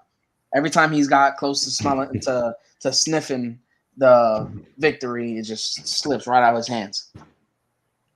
Yeah, that actually is a good comparison. Jim Kelly, CEO, he's the Jim Kelly of the NBA. But I mean, yeah, he does slip it. But at the same time, look at his team. I mean, Tyler Hero's a bum. Can we just call Tyler Hero a bum at this point? Yeah, part of that's his fault too, though, because this fucker doesn't care about football. He doesn't care about basketball all year and decides to turn it up at the end of the season. Spo's obviously gonna be like, all right, well, he doesn't need help. Oh, that's totally that's 2 different things. Yeah, I remember people were really hyping up Tyler Hero. Like people, it was kind of like they were hyping him so much that he was on rap songs. I'm like, who is this bum on rap songs? I'm like, nah, yeah, they hyped him up. Now, what is he now? No one talks about him anymore, bro. No, he can't even stay healthy. Bam's a 5 playing. He's a 4 playing the 5. Well, hold on, they drafted a center, so he's gonna be Bam is like 6'9". Like, I mean, we'll see what happens there, Brandon. And then listen, just because he doesn't, first of all, no player gives a crap about the regular season. Mm-mm. They care about the playoffs. Let's be fair. Like, but he ends up being he's the 8th seed or the 7th seed every year. So is LeBron. Does that mean he doesn't care? Well, LeBron actually has like AD around him and stuff like that. That's a big different case. I mean, they don't have a Spo. So if they had a Spo, they would have won a couple more rings. I mean, they got Bron, who's basically the fucking. Bron is a shit. Bron is a shit coach. I mean, Curry. I mean, Curry's always in the 8th seed and stuff like that. I mean, that's recent times, and they're not doing shit now. If I'm Pat Riley, I'm like, listen, we got Jimmy Butler in his last years. Let's get him something at least. Something. And Terry Rozier ain't cutting it, bro. Terry Rozier shit. I mean, fuck, they might as well fucking go get Embiid. I remember they were hyping him. I forgot his name. There was some little dude. It was some. They always hype up these little dudes like Rozier and shit. Yeah. And then ship them off, and then they go to other places, and they're just fucking dog shit. But speaking of that, Brandon, since I got Brandon on here, just to wrap up this show. So last year, right? Celtics were number 1, obviously. Knicks were number 2. I'm very interested to see where the Knicks finish because, I mean, I'm just talking specifically regular season, not playoffs, because we know what the Sixers are going to do. We kind of know what the Bucks are going to do in the playoffs. But if they all stay healthy, they're going to be top seeds. So I kind of want to see what happens with the Knicks there. If we finish, either second or maybe in that 4th, 5th spot. Because I really want to versus the Sixers. Well, see, all healthy, I think we're still better than the Bucks. Celtics, they just won, so I'm not going to go there. But we're better than the Bucks all healthy because, I mean, everybody that they have, like, they're all getting old. They're not They're gonna start declining pretty soon. And then the Sixers, I don't think anybody's. I mean, yeah, Paul George is gonna. I think Paul George is gonna be all right next year and stuff. But let's keep it real. Nobody's scared of them when they get to the playoffs still. And No, I'm not talking. I'm talking about regular season. No, I'm just saying, like, it's not. Yeah. Well, they could finish this. I think it's weird with us because our over under for games is 52. 52. Which is a pretty high line. Now, granted, we won 50 last year. We shouldn't have won 50, but we won 50 last year. This team, we should win 50, but it's like 52 is kind of a line that's like, fuck, I can see us going either under or over. I think we'll still finish as a top 3 seed. Maybe we'll finish with the third. Maybe Philly overachieves a little bit and takes the second. And then I hope not, because I want Philly again. I really want Philly. Hold on, listen. So, Brandon, we'll start with CEO. CEO, who do you want in the first round of the playoffs for your Celtics? If you had to pick a team in the East. I want the Knicks. You don't want us in the first round, bro. You don't want that. Yeah, I want y'all. I want to get y'all out the way, smoke you first round. Oh, so you're saying we're a threat. That's why you want us first. No, I want to smoke you so I can eliminate you in the first round so I can be like, haha, yeah, bitch. You do realize we're going to be healthy in the first round. So yeah, no, I know that. That's what I want. I want y'all healthy so y'all can see how much more superior we are as a team than you, and we always have been. So I want to, showcase that so I can show you and Brandon up. Brandon, I'm thinking about for me personally. I'm thinking about the Pacers or the Cavs. Pacers are. You still hate Donovan Mitchell, bro? No, but we're talking about first round matchups. If that's the case, I'm gonna go for the Celtics. No, I want to fucking advance in the playoffs too. So and plus the Cavs.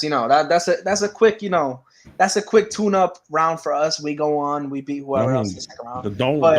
Don't fuck around and get eliminated by Halliburton again. But if we're talking about matchups, I'll take the Pacers. I wouldn't mind seeing Philly in the first round as well. I'll say this. I mean, I would love to see the Cavs because that's an easy win. It will hurt me to see Donovan lose, but I don't think the Cavs are. I'm gonna keep it real. I think this fucking CEO team's gonna eat up the fucking Cavs. So it is what it is. For me, I'm gonna keep it real. I want the Pacers again just to shut up Halliburton, just to shut him up for good. He's annoying. He's a bum. You know what I'm saying? I don't want to see the Celtics in the first round because it seems like Jason Tatum always goes off in the first round. So I think ideally I would want to see the Pacers or the Cavs round 1. I'd want to see Philly round 2, and I'd see the Celtics round 3. So that means we would have to finish as a second or third seed, and they would and the Cavs as well, and then we would have to have. Yeah, I think that'd be dope. Yeah, Philly round 2 because they never get past round 2, and then I'd like to see the revenge against the Pacers because we should have beaten. Oh, come on, Brandon, you're not afraid of Paul George? Oh yeah, for sure. I'm still stuck in 2014, I guess. Oh boy, I want to see the Boston Celtics 7-game series. CEO, I would love to see it, bro. Can't wait. I would love to see. I would love to see Philly and Celtics in the playoffs. That would be fun. Why? We always curb stomp.